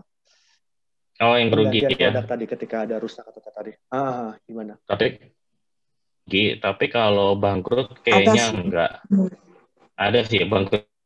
Oh, ada ya? Ada sih, tapi kayaknya mungkin nggak terlalu di blow up ya. Sampai bangkrut sih enggak. Ada ya. Kalau rugi sih kayaknya ya pasti ya, tapi compliance ya pasti dia. Oh ya, Sensei, sorry. Internet saya agak lemot. Iya, gimana Feli? Nggak apa-apa. Jadi seperti yang tadi saya cerita kan ada beberapa produk yang ketahui kalau dia cacat terus ditarik balik lagi. Jadi kayak seperti yang di sekarang kayak ada Facebook sama Twitter dan segala macam itu. Jadi mereka kayak ngeposting kalau misalnya barang yang mereka beli itu cacat terus ditarik balik lagi. Belakangan ini yang benar-benar baru November tahun ini itu sebenarnya ada Morinaga, mungkin terkenal banget, saya pasti tahu. Jadi itu produk kokoanya mereka itu kan terkenal banget punya mereka itu, dan ada kayak barang aneh yang campur, dan ada yang posting dan ditarik balik semuanya. Ya, sebenarnya make sense ketika itu apa namanya produknya sudah keluar ke masyarakat, kemudian mereka harus menggantinya karena ada cacat atau rusak, otomatis itu akan cukup merugikan perusahaan karena kan profit yang seharusnya didapat, tapi mereka malah harus menarik lagi dan membuat barang lagi kan, ya.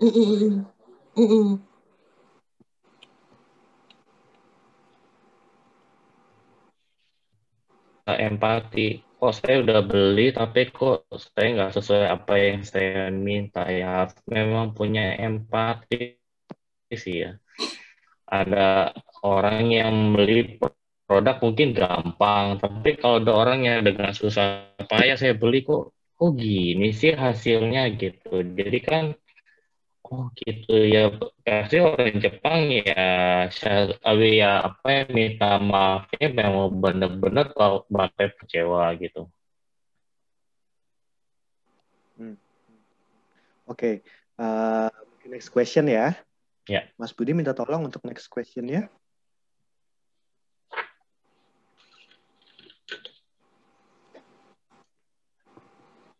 Oke, dari Andrian Jakarta, apakah core diadakan setiap hari atau berapa kali sekali? Kemudian apakah di perusahaan teknologi Jepang juga ada core secara general? Oke. Ya, sama sih, pertanyaan nomor 1 sama 2 juga sama sih. Wow, Bandai loh. Langsung bilang Bandai. Iya, Bandai. Iya.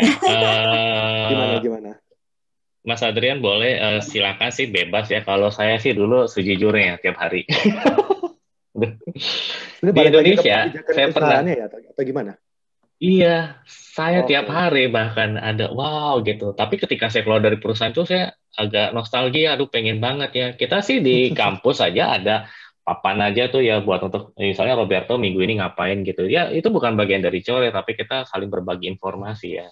Intinya kan kalau misalnya kan sekarang ada WA, ada apa gini, ya memang sih, tapi kan WA itu kayak benda mati. Ya kalau kita ngomong langsung kita kayak terasa, mungkin dia marah, mungkin dia minta tolong, mungkin ya, oh gitu ya, dia udah kesulitan gitu. WA kan cuma baca sambil ketawa-ketawa gini, kan rasanya beda ya, empatinya beda gitu.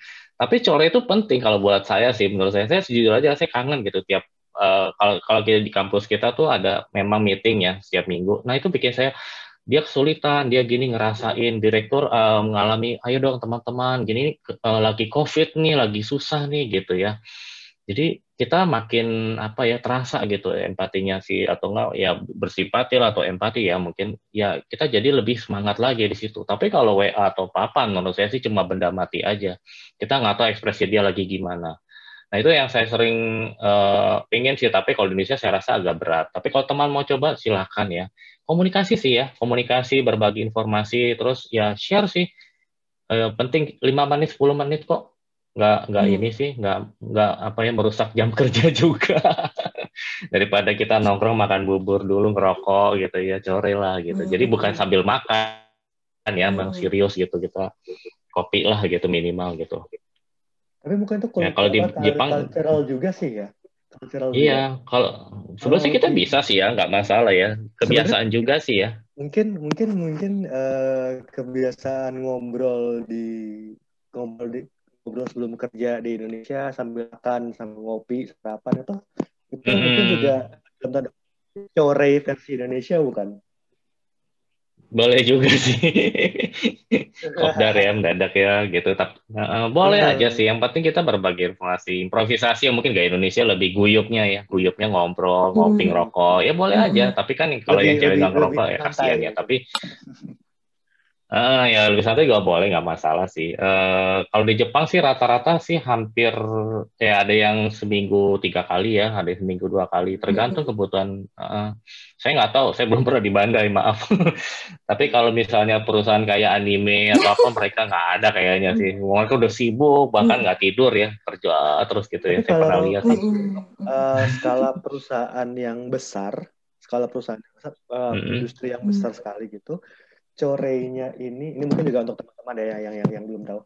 Core-nya ini apakah langsung diadakan di satu tempat seluruh pegawai jadi satu atau core ini dilakukan per bagian biasanya? Kalau saya sih per bagian. Ya tergantung. Kalau misalnya saya sih semuanya ngumpul. Oke. Tergantung perusahaannya juga ya, tergantung skala perusahaannya juga ya. Oke, mungkin next question kalau gitu. Oke, dari udah Smita di Bekasi. 5W. Pertanyaan untuk 5W, bagaimana cara atau metode menentukan root cause yang tepat? Kadang sudah bertanya lebih dari 5 kali, namun ternyata ujung jawabannya bukan itu root cause-nya. Jadi kayaknya W-nya kurang 1 atau W-nya kurang 2, jadi 6 atau 7. Gimana nih Mas Roberto? Punya jiwa ini aja sih kayak Sherlock Holmes ya gitu. Tapi why-nya ntar dulu ya. Tapi kita cari dulu apa sih yang kena. Ya pokoknya kita jangan, mungkin ini kali, jangan ngomong mungkin, tapi ini dulu, ini. Pas sudah selesai, baru kita lihat, oke, kita simulasi deh. Kalau saya juga pernah sih simulasi, saking nggak nemu ya, coba kita simulasi produknya ini, gini. Pas lagi di ujung, oh ini dia orangnya. Ternyata orangnya bukan mesinnya gitu. Tapi ya mesin rusak juga karena orangnya nggak pernah maintenance. Nah ini ketahuan gitu. Ya kayak waktu itu olinya harus diganti tiap 2 minggu sekali karena tuh mesin 24 jam. Ternyata udah lewat itu, jadi pengaruh ya, itu bisa gitu. Tapi saya nggak tahu ya karena produknya saya belum lihat seperti apa. Rata-rata sih kalau memang bisa di-trace kok, antara gampang susah sih. Kalau saya sih memang benar nyari jarum dalam jerami, tapi ketika nah ini dia gitu. Orang sering bilang katanya setiap ada masalah pasti itu berhubungan dengan manusia. Mesin rusak pasti manusianya karena nggak maintenance. Robot juga sama. Kenapa settingnya gini ya? Manusianya nggak maintenance gitu. Serba salah sih. Kalau tadi Kalau kan Kelly gimana? apa namanya? Saya hampir sama dengan Sensei sih, jadi ya pasti nyari dulu masalahnya. Terus seperti yang saya tadi sedikit sharing, yang kenapa semua karyawan harus tahu prosesnya itu juga karena ini, untuk menentukan root cause yang tepat. Jadi kita tahu prosesnya, baru kita tahu di mana masalahnya. Jadi bisa dari awal, karena sudah dari awal sudah ada basicnya tentang produk itu, jadi lebih gampang untuk ini ya, apa namanya, menemukan semua kesalahannya ya. Iya. Tapi Mas Roberto, Ya, kalau ini balik lagi ke apa namanya, presentasinya Mas Roberto tadi yang tadi kan selain 5W ini kan tadi Mas Roberto juga ngejelasin ada fishbone sama ada apa lagi tadi? 5W apa? 5Y ya? 5Y. Go-Y. Itu kira-kira kalau perusahaan di Jepang kebanyakan mereka menggunakan yang mana?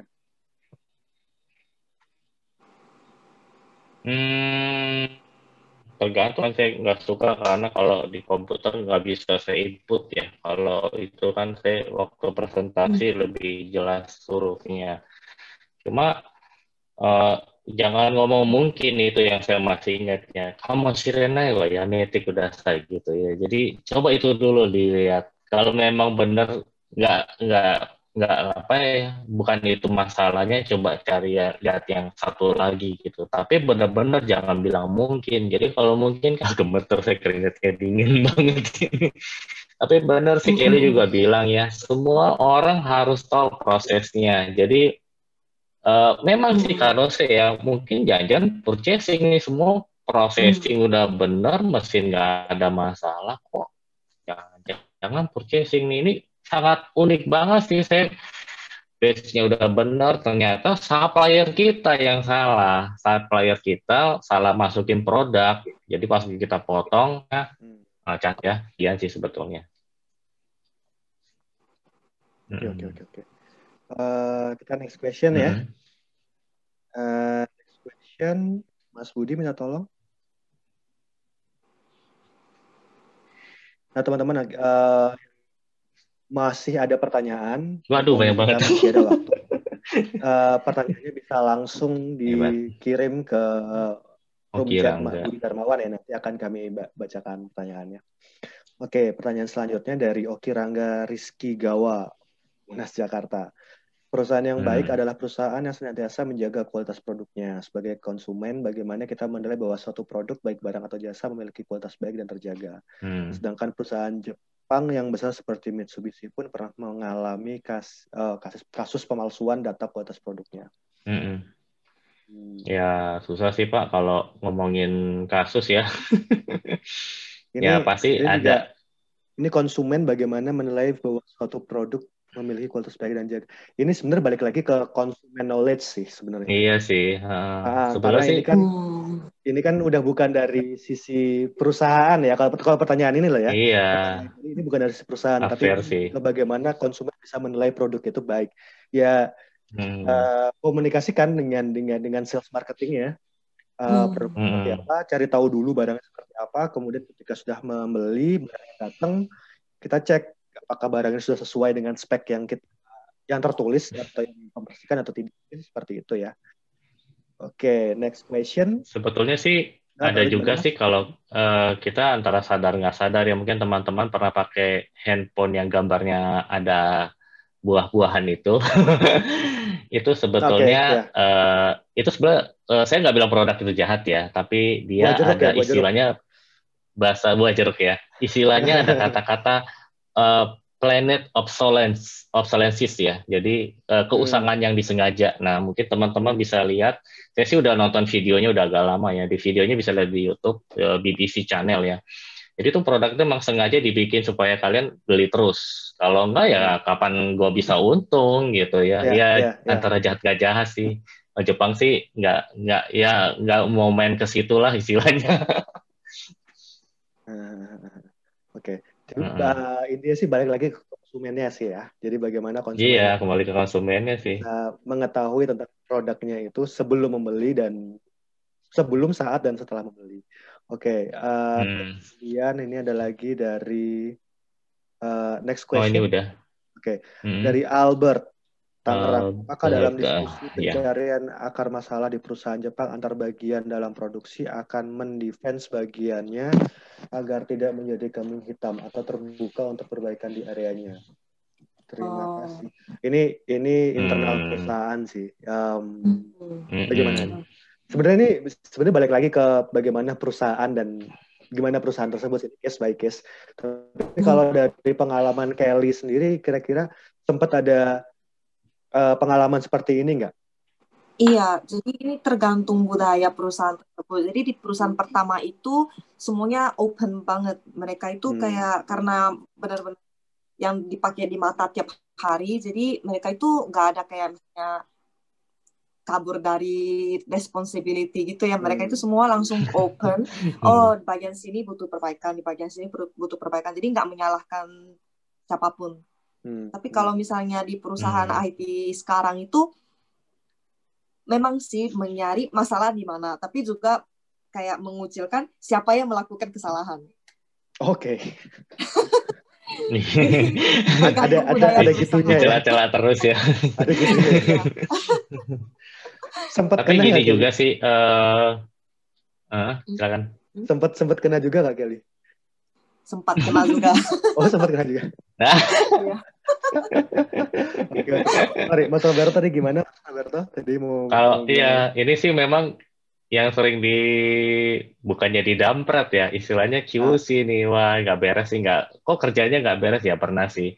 Tapi saya pernah menanamkan moral kepada teman-teman seperti gini, ya sekarang gini deh, kalian keluarin di kartu nama kalian gitu, ya oke. Apa yang kalian lihat gitu ketika kalian sudah ngomong nama Anda, perusahaan nama kan, malu nggak sih?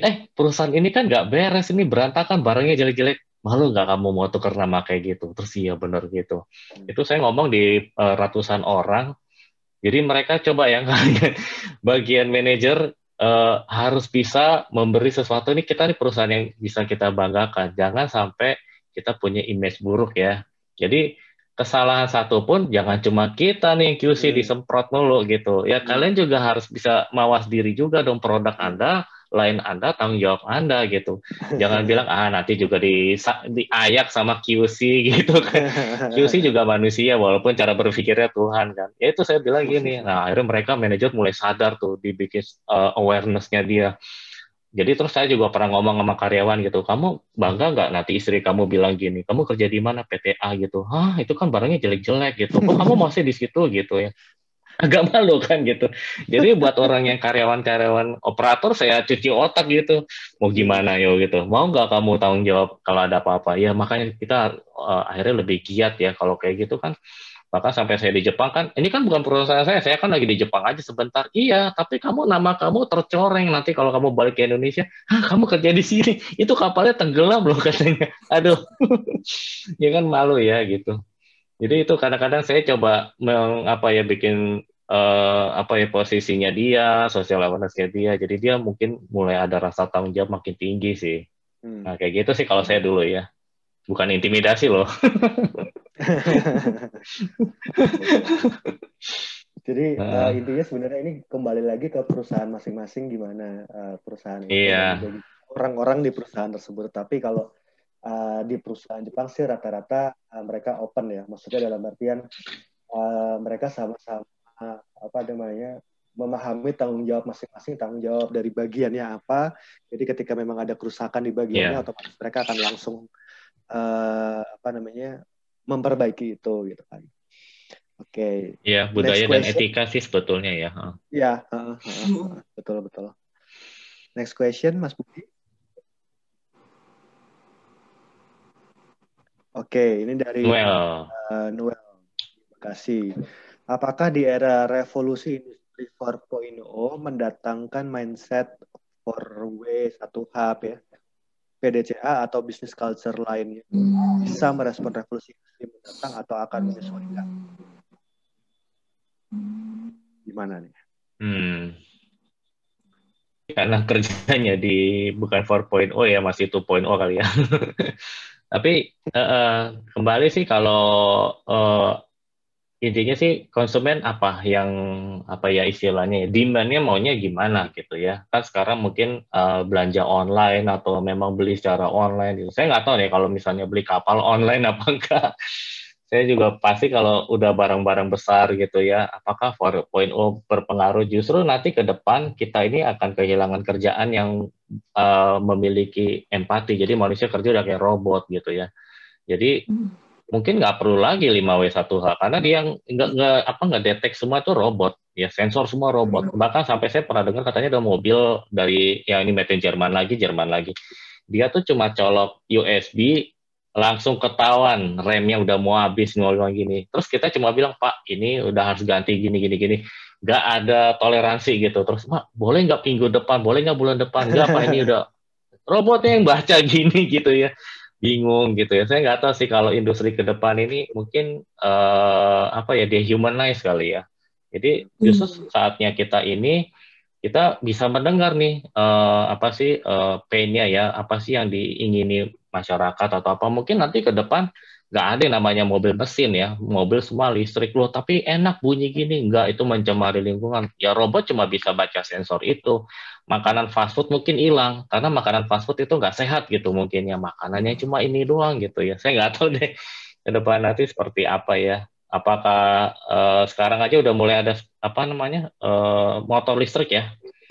Itu mungkin nanti semua akan menggantikan kendaraan-kendaraan yang bermotor yang mungkin bisa merusak lingkungan. Ya polisi juga mungkin nanti nggak ada gitu ya, CCTV semua. Saya kurang paham sih, tapi ya saya rasa mungkin bisnis culture-nya udah agak beda ya. Kita aja sekarang kalau bisnis lebih cenderung ke pakai pencitraan ya istilahnya. Kan kita cuma ngomong di depan layar gitu. Saya juga ngajar di depan layar, kalau saya marah juga kayaknya energi saya habis, tapi kayaknya anak-anak cuma ketawa-ketawa gini gitu. Kan beda ya. Zaman dulu sama zaman sekarang gitu. Kalau dari Kelly pengalamannya bagaimana terkait dengan 4.0 ini?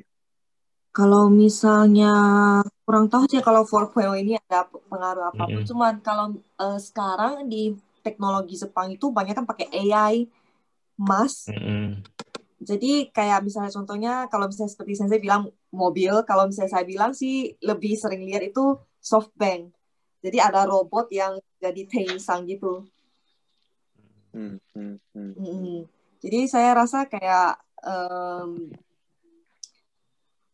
mungkin berhubungan. Iya, mungkin ya. Belum bisa ngebayang saya juga. Ya. Karena juga ini masih karena masih baru juga ya dan belum semua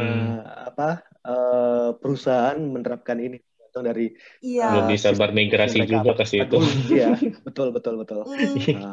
Nah, ini mungkin pertanyaan yang bisa nanti mungkin di kemudian hari nanti akan coba kita bahas lagi. Future ya, benar. Mas Budi minta tolong selanjutnya. Oke, terima kasih. Dari Ade Supriyatna Jakarta, mengenai kultur Kaizen di Jepang, apakah ini budaya yang memang telah ada sejak sebelum masa Perang Dunia atau setelah lewat masa Perang Dunia? Setelah lewat masa Perang tahun 1945 yang membuat pemerintah Jepang mau tidak mau harus bangkit secara ekonomi dengan cepat tepat pasca Perang Dunia Kedua. Gimana nih Mas Roberto nih? Dari kapan sih? Kalau saya iya sih ya. Kalau ngomongin Kaizen sih mungkin dulu bukan Kaizen ya namanya, masih kayak kecebong apa nggak jelas.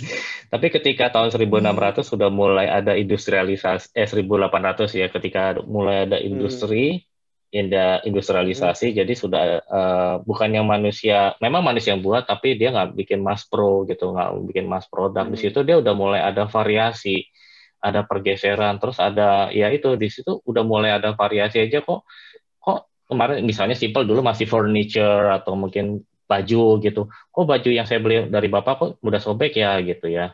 Atau nggak kursi goyang yang saya beli kok mudah patah ya. Situ mungkin ya udah cuma servis atau dibenerin atau diganti. Cuma ya itu mungkin Jepang ada rasa apa ya kizukaunya ya atau omotenasinya ya udah dia layanin aja yang apa yang rusak dia gantikan atau dia benerin ya. Tapi kalau ya itu misalnya produk-produk dulu saya pernah kaget sih tahun Jepang lagi ekonominya bagus, misalnya beli mobil nih rusak diganti yang baru gitu, itu compliance gitu ya, bukan dibenerin tapi diganti yang baru gitu ya, sekitar tahun 80-an kalau nggak salah ya. Tapi kalau sekarang sih mungkin dibenerin sebagian ya, cuma kalau kapannya sih kayaknya setelah perang ya, dan dulu sih memang master udah ada, industrialisasi udah ada, tapi bukan Kaizen, cuma diperbaiki aja. Atau Kairio pun belum ada bahkan ya. Nah, ketika banyak konsumen sudah mulai merasa mungkin bisa itu mencegah hal-hal yang kok nih nggak improve ya, kok nggak apa gitu ya. Perusahaan juga maunya pasti untung kan. Kalau misalnya merugikan bisa menghabiskan energi, waktu, atau apa biaya, kenapa nggak bisa kita lebih baikin aja. Pasti itu pemikiran dari perusahaan-perusahaan ya. Setelah perang ya, kalau perang kan udah nggak pikir, pokoknya asal jadi dulu. Iya kan, alat perang asal jadi dulu perang gitu. Sekarang perang ekonomi nih, masalah kualitas dan kuantitas ya harus hati-hati gitu ya. Kayaknya sih mungkin era kebangkitan industri ya tahun 70 ya. Makanya di Amerika ngancurin ini kan, oil shock tahun 74 itu, langsung hancur ekonomi Jepang itu. Terhempas, Datsun bubar. Terus Mitsubishi atau apa hampir goyang-goyang, tapi yang paling parah Datsun. Sekarang sih Datsun juga memang bermasalah sih ya, mungkin macam-macam sih masalahnya ya. Oke. Next mungkin ya. Oke, dari Yanto Jakarta, apakah ada korelasi dengan prinsip Nemawashi ya? Nemawashi yang pernah dibahas pada sesi sebelumnya dengan prinsip Kaizen? Atau dengan hubungan dengan bagian penjaminan mutu, dan apakah ada contoh implementasinya? Ada dong. Gimana, Mas? Ada. Ya, sebetulnya sih orang Jepang ditanya Nemawashi, kalau di pabrik ya, mereka nggak tahu itu istilahnya apa, tapi pokoknya Kaizen gitu. Nemawashi itu seperti pedoman atau ya kayak moral gitu ya. Ini namanya Nemawasu ya gitu. Ide kita memang digali supaya cara pemakaiannya atau produk ini nggak sampai hancur di sana gitu. Jadi Nemawashi adalah memang bagian dari Kaizen, karena dia kan selalu ada gimana kalau gini, saya ajukan gini, mau misalnya bikin mouse gitu ya, tadi bisa atau nggak bikin bolpen, ini kalau bikin bolpen dengan kecepatan segini kurang, gimana kalau kita ganti bahan baku dan ganti supplier. Nah itu paling memang berat sih. Dari situ kan bisa menghasilkan yang lebih cepat, lebih hemat biaya, lebih hemat waktu, manpower juga lebih nggak perlu banyak mikir. Ya kenapa enggak gitu ya. Nemawashi kan tujuannya gitu. Nanti ketika turun ke masyarakat atau kemana, kok agak berubah ya desainnya. Oh iya, karena misalnya ini kan daripada beli 3 bolpen ini bisa 3 ganti warna, cuma digeser-geser aja. Itu kan juga mungkin bagian dari mereka supaya merasa orang-orang itu senang makainya gitu. Ini satu bolpen bisa 3 isi, nggak perlu dicetak-cetak yang gimana gitu. Mekaniknya sangat simpel gitu. Biasa sih memang Nemawashi itu ya bukan karena ada kesambar petir gitu, enggak, pasti dia lihat permasalahan masyarakatnya seperti apa gitu ya. Setelah dia lihat gini, oh ya, walaupun dia juga tidak mengesampingkan masalah arts-nya ya, seninya gitu kan, pasti Jepang rata-rata ada kawaii-nya ya. Nangka bolpen lagi deh, nangka kawaii nih gitu. Karena saya bingung gitu, di mana kawaii-nya cuma bolpen doang gitu. Tapi itu penting. Mungkin juga ada beberapa orang Jepang menanamkan sedikit desain ya, supaya orang juga senang punya. Kan enak ya, ada sesuatu yang lucu di kantong kita, orang juga ngeliat gitu. Nah, kayak gitu sih kalau menurut saya sih. Oke, thank you. Nah, sekarang selanjutnya dari Irawati Ilmuti Lampung. Lampung. Saat sedang investigasi dan menemukan ada beberapa potensi kesalahan, apakah perusahaan Jepang cenderung menginvestigasi lebih lanjut masing-masing potensi itu satu persatu terlebih dahulu, atau semua potensi diinvestigasi sekaligus di saat yang sama? Pengalaman saya cenderung dijadikan blaming jika investigasinya dilakukan satu persatu. Bagaimana menurut Anda? Siapa dulu nih? Mungkin kaitannya dengan 5Y tadi ya. Terserah, mungkin Kelly dulu. Iya. 5Y tadi setelah ditemuin 5Y-nya itu satu-satu nih dicari dulu, apa langsung bareng semuanya 5-5-nya diinvestigasi? Gimana Kelly? Kalau misalnya pengalaman saya sih banyak kan sih dicari satu persatu. Cuman saya kurang tahu istilah blaming yang maksudnya dimasukin di sini ini maksudnya apa ya? Maksudnya dia maksudnya mencari kambing hitam jadi cari satu persatu, atau mau menyelesaikan suatu masalah jadi gimana itu? Mungkin itu tadi blamingnya lebih ke karena satu-satu kan, begitu satu udah kayaknya ini nih, ya udah yang dikejar itu aja, mungkin seperti itu. Jadi meniadakan dalam tanda kutip, meniadakan kemungkinan lainnya tadi. Mungkin kayak gitu. Tergantung produk yang dijual. Kalau misalnya kayak yang pertama yang untuk kacamata itu sih enggak. Jadi kayak satu masalah aja ketemu terus yang lain ditiadakan itu enggak ada. Soalnya itu benar-benar barang yang dipakai tiap hari, dan kalau misalnya kayak ada suatu kesalahan mungkin saja manusia itu dilukai. Jadi tergantung produk yang dijual ya menurut saya. Jadi untuk produknya itu sih enggak. Tapi kalau misalnya untuk IT, karena server dan segala macam itu berubah tiap hari, jadi itu akan kayak misalnya nyarinya satu, terus yang besoknya nyarinya satu lagi, terus lusanya nyari satu lagi. Jadi nggak sekaligus. Kalau Mas Roberto gimana, Mas? Kalau saya sih mungkin cenderung memang kita pasti tadi ya ada bagian purchasing atau apa, kita panggil, kita ngobrol, ini ada kasus ini kan, baca dulu. Kalau misalnya itu barang sampai Jepang atau apa gitu kan, baca terus sudah ngerti gitu, kita ini pasti salah lo gitu, enggak sih. Cuma saya mikirnya gini, kadang-kadang kita suka kopdar juga ngobrol gitu, teman-teman gimana sih, kita sadar kan namanya manusia tuh nggak bakal sempurna, nggak bisa sempurna gitu. Jadi namanya kesalahan itu rentan ya. Nah, kita nggak usah saling menyalahkan, kita saling nyapa aja gitu. Misalnya tadi saya bilang tuh, kancing kamu kebuka satu tuh. Nah, udah selesai kan, gitu urusannya gitu. Jadi saya pengen merubah moralnya orang-orang kantor itu. Dulu memang agak berat sih. Jadi kadang-kadang saya jadi public enemy ya. Orang Jepang maunya baik, tapi Indonesia bodoh amat gitu. Itu agak susah. Cuma saya bilang hal yang simpel aja. Jadi saya mau mencoba mentransformasikan budaya Jepang ini dengan cara Indonesia gimana ya gitu. Saya agak berat sih. Cuma saya bikin simpel gitu. Bisa nggak lo kayak gitu? Iya, boleh juga sih, Pak. Oke, saya nggak mungkin bisa tampil sempurna hari ini, tapi Bapak bisa koreksi saya dong. Nggak usah Bapak nih begadang sih, Bapak sih begini gitu. Nggak bisa dong gitu. Pokoknya saling, ya tadi ya bisa berempati gitu. Oh, Bapak ini hari ini sakit ya, apa nggak sehat ya gitu.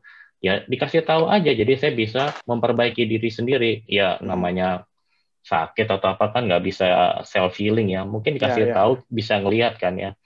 Itu sih yang penting, gimana cara etika dan moralnya sih. Kayak kantornya nih kayaknya agak bahaya sih, bilangnya blaming ya gitu.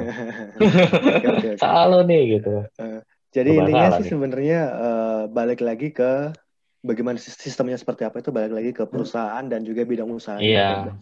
Jadi ada perusahaan yang langsung menginvestigasi semua kemungkinan potensi kesalahan yang ada, atau ada juga yang satu persatu ya. Sorry, tadi gimana Mas Roberto? Harus sering ini ada edukasi sama kayak workshop kali ya. Jadi biar mereka saling kenal, saling deket ya. Sama tadi kan mungkin GoS aja tuh bisa ada tiket gitu juga, mereka bisa berubah kali ya secara mentalnya. Oke, pertanyaan selanjutnya. Ini Mary. Dengan ekonomi global yang sangat kompetitif, apakah ideologi kualitas Kaizen Jepang dapat berkompetisi dengan mass product China? Karena kecenderungan ini banyak orang yang cenderung memilih produk Cina yang berharga murah. Bukankah dalam kompetisi global ini Kaizen yang perlu dilakukan adalah Kaizen dalam kecepatan produksi walaupun kualitas pas-pasan? Ini tergantung, ya ini kalau aku boleh jawab sih, ini balik lagi karena mereka beda market. Dan dengan Jepang dengan mempertahankan kualitas Kaizen yang mereka untuk yang quality over quantity, ini mereka ada marketnya sendiri. Jadi sekalipun dengan ekonomi global kompetitif seperti ini dan juga mass product dari China yang lebih murah, mereka karena ada marketnya, ya mereka nggak ada masalah. Ya, maksudnya masih bisa bersaing di pasar seperti itu. Gimana? Mungkin kalau Mas Robert sama Kelly mungkin beda atau bagaimana? Benar sih, kalau Mas Adi bilang ya, gak serta-merta semua pasti Jepang, ini apa aja Jepang gitu, mesti cuci Jepang, Jepang. Enggak juga sih, Jepang ada yang apa namanya, ya mungkin teman-teman tahu ya, naik mobil, naik motor gitu, masa pilihnya udah tau lah mereknya apa gitu ya, mungkin ada yang Amerika, gitu. Ada yang andalan ya, produk andalan, Korea gitu ya, juga punya produk andalan ya, mungkin apa ya, kayak HP gitu ya, atau komputer lebih kemana gitu ya. Jadi nggak usah pusing sih kalau saya gitu ya. Bahkan saya kadang-kadang mikir kayak berpolitik gitu ya. Saya sampai sekarang mikir gini, ada nggak handphone Jepang yang bagus? Saya tanya sama teman saya gitu, nggak ada gitu. Jepang emang di Jepang handphonenya beberapa made in China ya, tapi atau made in Korea gitu. Tapi ya saya nggak tahu kenapa sih, itu mungkin politik dagang juga. Dulu Amerika kan eranya Obama gitu, saya juga pernah baca gitu, akhirnya lahir LCGC gitu, gitu. Wah, ada apa nih? Korea lagi sibuk bikin gadget. Ya, itu memang bikin dua kutub yang menarik sih. Saya dulu sempat dengar gini, agak, kok jadi gini ya, nanti Jepang kayak gimana ya? Tapi Jepang bisa survive ya dalam produk-produk ini. Dan Cina juga sebetulnya nggak masalah ya, banyak produk-produk Cina yang bagus kok. Menurut saya, tapi saya nggak tahu di Cina itu dilakukan Kaizen apa enggak. Saya sih dengar-dengar ada Kaizen, tapi mungkin nggak. Menurut saya sih komakainya seperti apa saya nggak tahu. Tapi kalau continuous improvement saya dengar-dengar memang ada. Saya pernah sih waktu itu, dan dia motonya juga ini. Kalau saya baca ya, kami sama Shohisha de Ari gitu. Jadi kalau saya terjemahin kayaknya konsumen adalah bukan kami sama, dia bilang raja ya. Konsumen adalah raja. Kalau Jepang kan kami sama ya, tapi kalau dia raja, saya pernah lihat di kotaknya motonya gitu ya. Berarti dia tetap melihat kualitasnya bahwa pembeli selalu benar gitu ya. Nah itu yang kalau pembeli selalu benar itu Amerika mungkin ya. Cina itu adalah raja, Jepang adalah Tuhan gitu. Ya kan, customer always right ya kalau di Inggris apa di Amerika gitu. Nah, itu sih benar sih Pak Adi bilang ya, ada segmennya sih, nggak bisa dipukul rata kalau menurut saya sih. Oke. Kelly mungkin ada mau nambahin untuk ini? Kalau saya mungkin agak sedikit perspektifnya agak beda kalau misalnya melihat pertanyaan ini. Soalnya kalau misalnya karena Kaizen di Jepang itu butuh waktu yang sangat lama, jadi jumlah produksinya itu memang lebih sedikit dibanding dengan barang yang diproduksi sama China seperti yang disebutin sama Mary di sini. Cuman karena barangnya itu jumlahnya dari awalnya itu sedikit, jadi kualitasnya juga bagus. Orang China sendiri yang saya ketemu di Jepang ini juga nggak mau membeli barang produksi China sendiri, soalnya mereka nggak tahu kalau misalnya barang yang di gimana ya kualitasnya, atau kalau nggak misalnya contohnya makanan, kalau produksi China apa saja yang dimasukin di dalamnya itu mereka nggak tahu. Menurut mereka. Jadi mereka sendiri sebenarnya walaupun agak mahal dikit, mereka lebih memilih barang produksi Jepang. Jadi kalau misalnya saya bilang dapat berkompetisi atau enggak, setidaknya barang produksi Jepang itu nggak bakal sisa. Kalau misalnya barang produksi China itu lebih berkemungkinan sisa.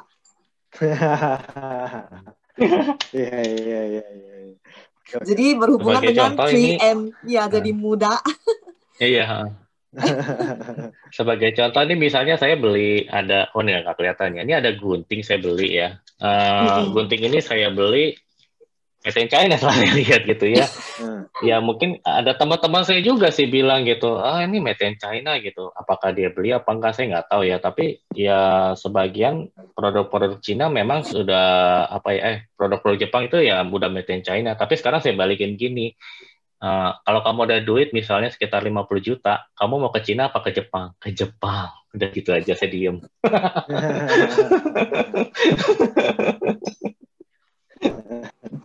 Susah ya Mas. Nggak apa-apa, nggak apa-apa. Oke, kita lanjut ke pertanyaan selanjutnya. Mungkin ini karena waktu juga, ini mungkin pertanyaan terakhir kali ya. Iya. Oke, apakah prinsip Kaizen hanya terdapat dalam budaya bisnis saja? Dan apakah bisa diterapkan di Indonesia? Kaizen ini kira-kira di luar budaya bisnis ini ada nggak nih Mas? Iya. Atau mungkin Kelly yang sekarang lagi tinggal di Jepang kan, ini mungkin rasain. Gimana Kel? Gimana Mas? Ya mungkin Mas. Kalau misalnya menurut saya sih Kaizen bisa di mana-mana aja, nggak cuma bisnis. Jadi kayak hubungan manusia dengan manusia itu juga bisa di Kaizen. Mencari masalah kayak misalnya tiba-tiba berantem, jadi kita juga mencari masalah dan kita Kaizen. Jadi nggak cuman lagi dari segi pemikiran saja sih menurut saya, pemikiran kita sendiri saja sih menurut saya ya. Jadi Kaizen itu sebenarnya kata-kata yang sangat bagus. Jadi dari segi kancinya aja kita tahu merubah untuk menghadap ke arah yang baik. Jadi nggak cuma di bisnis, tapi juga di hubungan manusia atau mungkin di nilai kuliah atau mungkin di mana aja. Itu bisa aja diterapkan. Dan kalau di Indonesia mungkin bisa mulai dari buang sampah.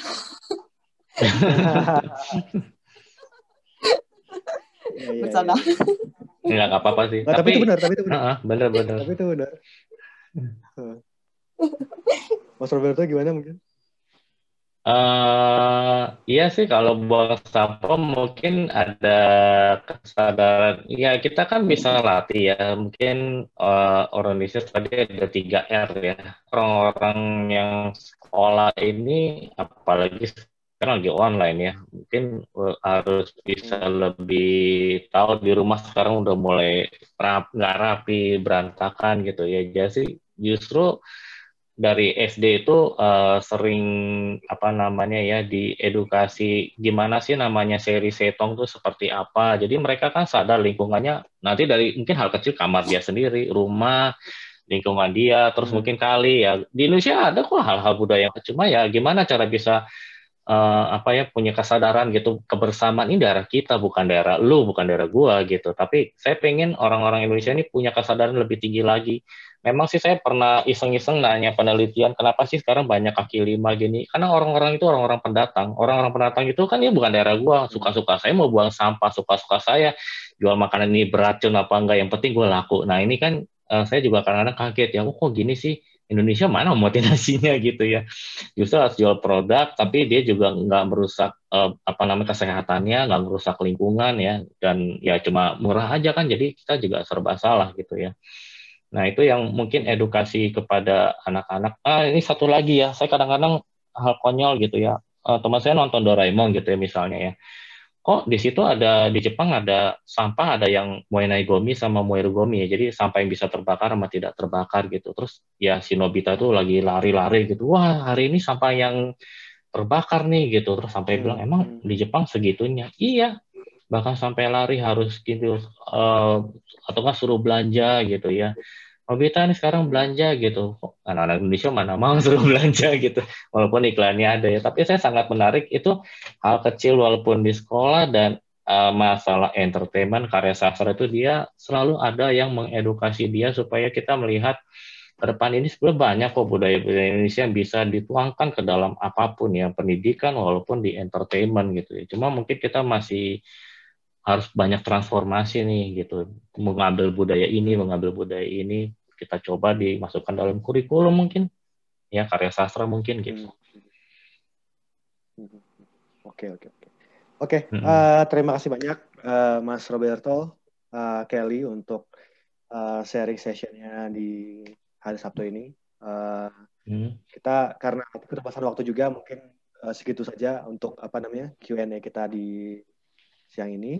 Nah, teman-teman sebelum kita lanjut lagi, nanti kita mau foto dulu ya sebentar ya.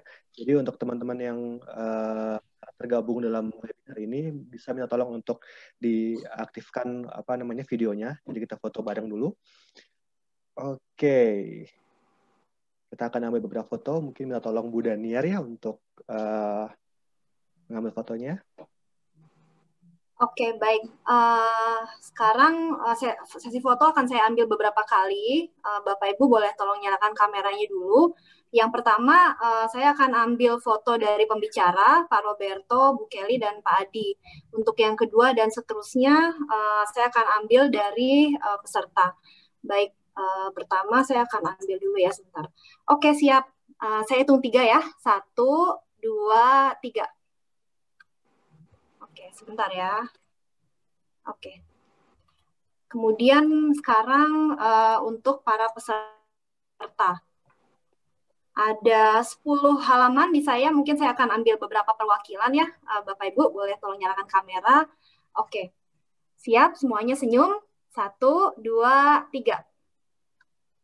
Oke, sebentar ya. Sekarang yang halaman selanjutnya. Semuanya senyum lagi. 1, 2, 3. Oke, sebentar ya.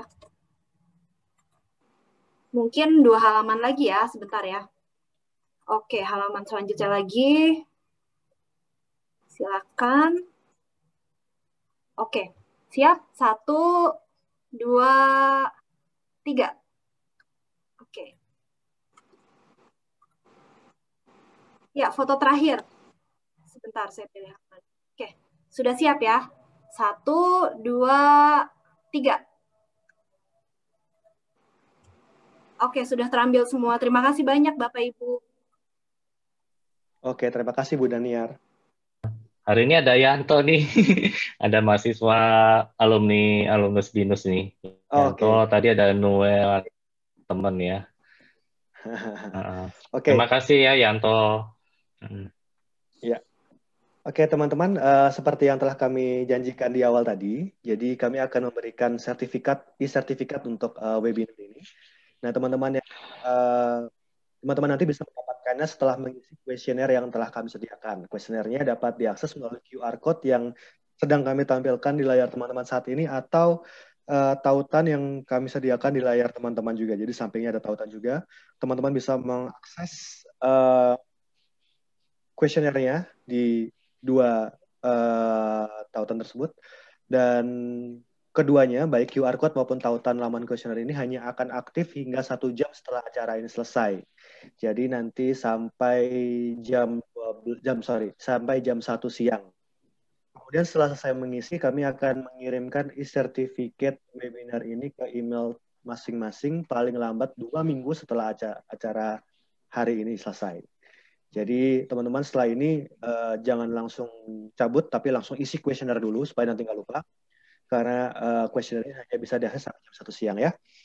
Oke, kemudian selain itu, tadi juga kami telah menyampaikan bahwa webinar Japanese Business Culture ini adalah seri diskusi yang akan diadakan sebanyak 5 kali hingga bulan Maret 2021 dengan jadwal nanti di Sabtu tanggal 30 Januari 2021. Itu untuk episode yang ketiga dengan tema konsep dan praktik manajemen sumber daya manusia. Kemudian di Sabtu 27 Februari 2021 dengan tema tantangan komunikasi lintas budaya. Dan yang terakhir di Sabtu 20 Maret 2021 dengan tema budaya perusahaan dalam hubungannya dengan etika kerja. Nah, selain itu bagi teman-teman yang ketinggalan mengikuti Japanese Business Culture episode yang pertama kemarin di bulan November, teman-teman masih bisa mengakses videonya baik di YouTube channel JF Jakarta maupun juga di platform Great Nusa. Begitu. Kemudian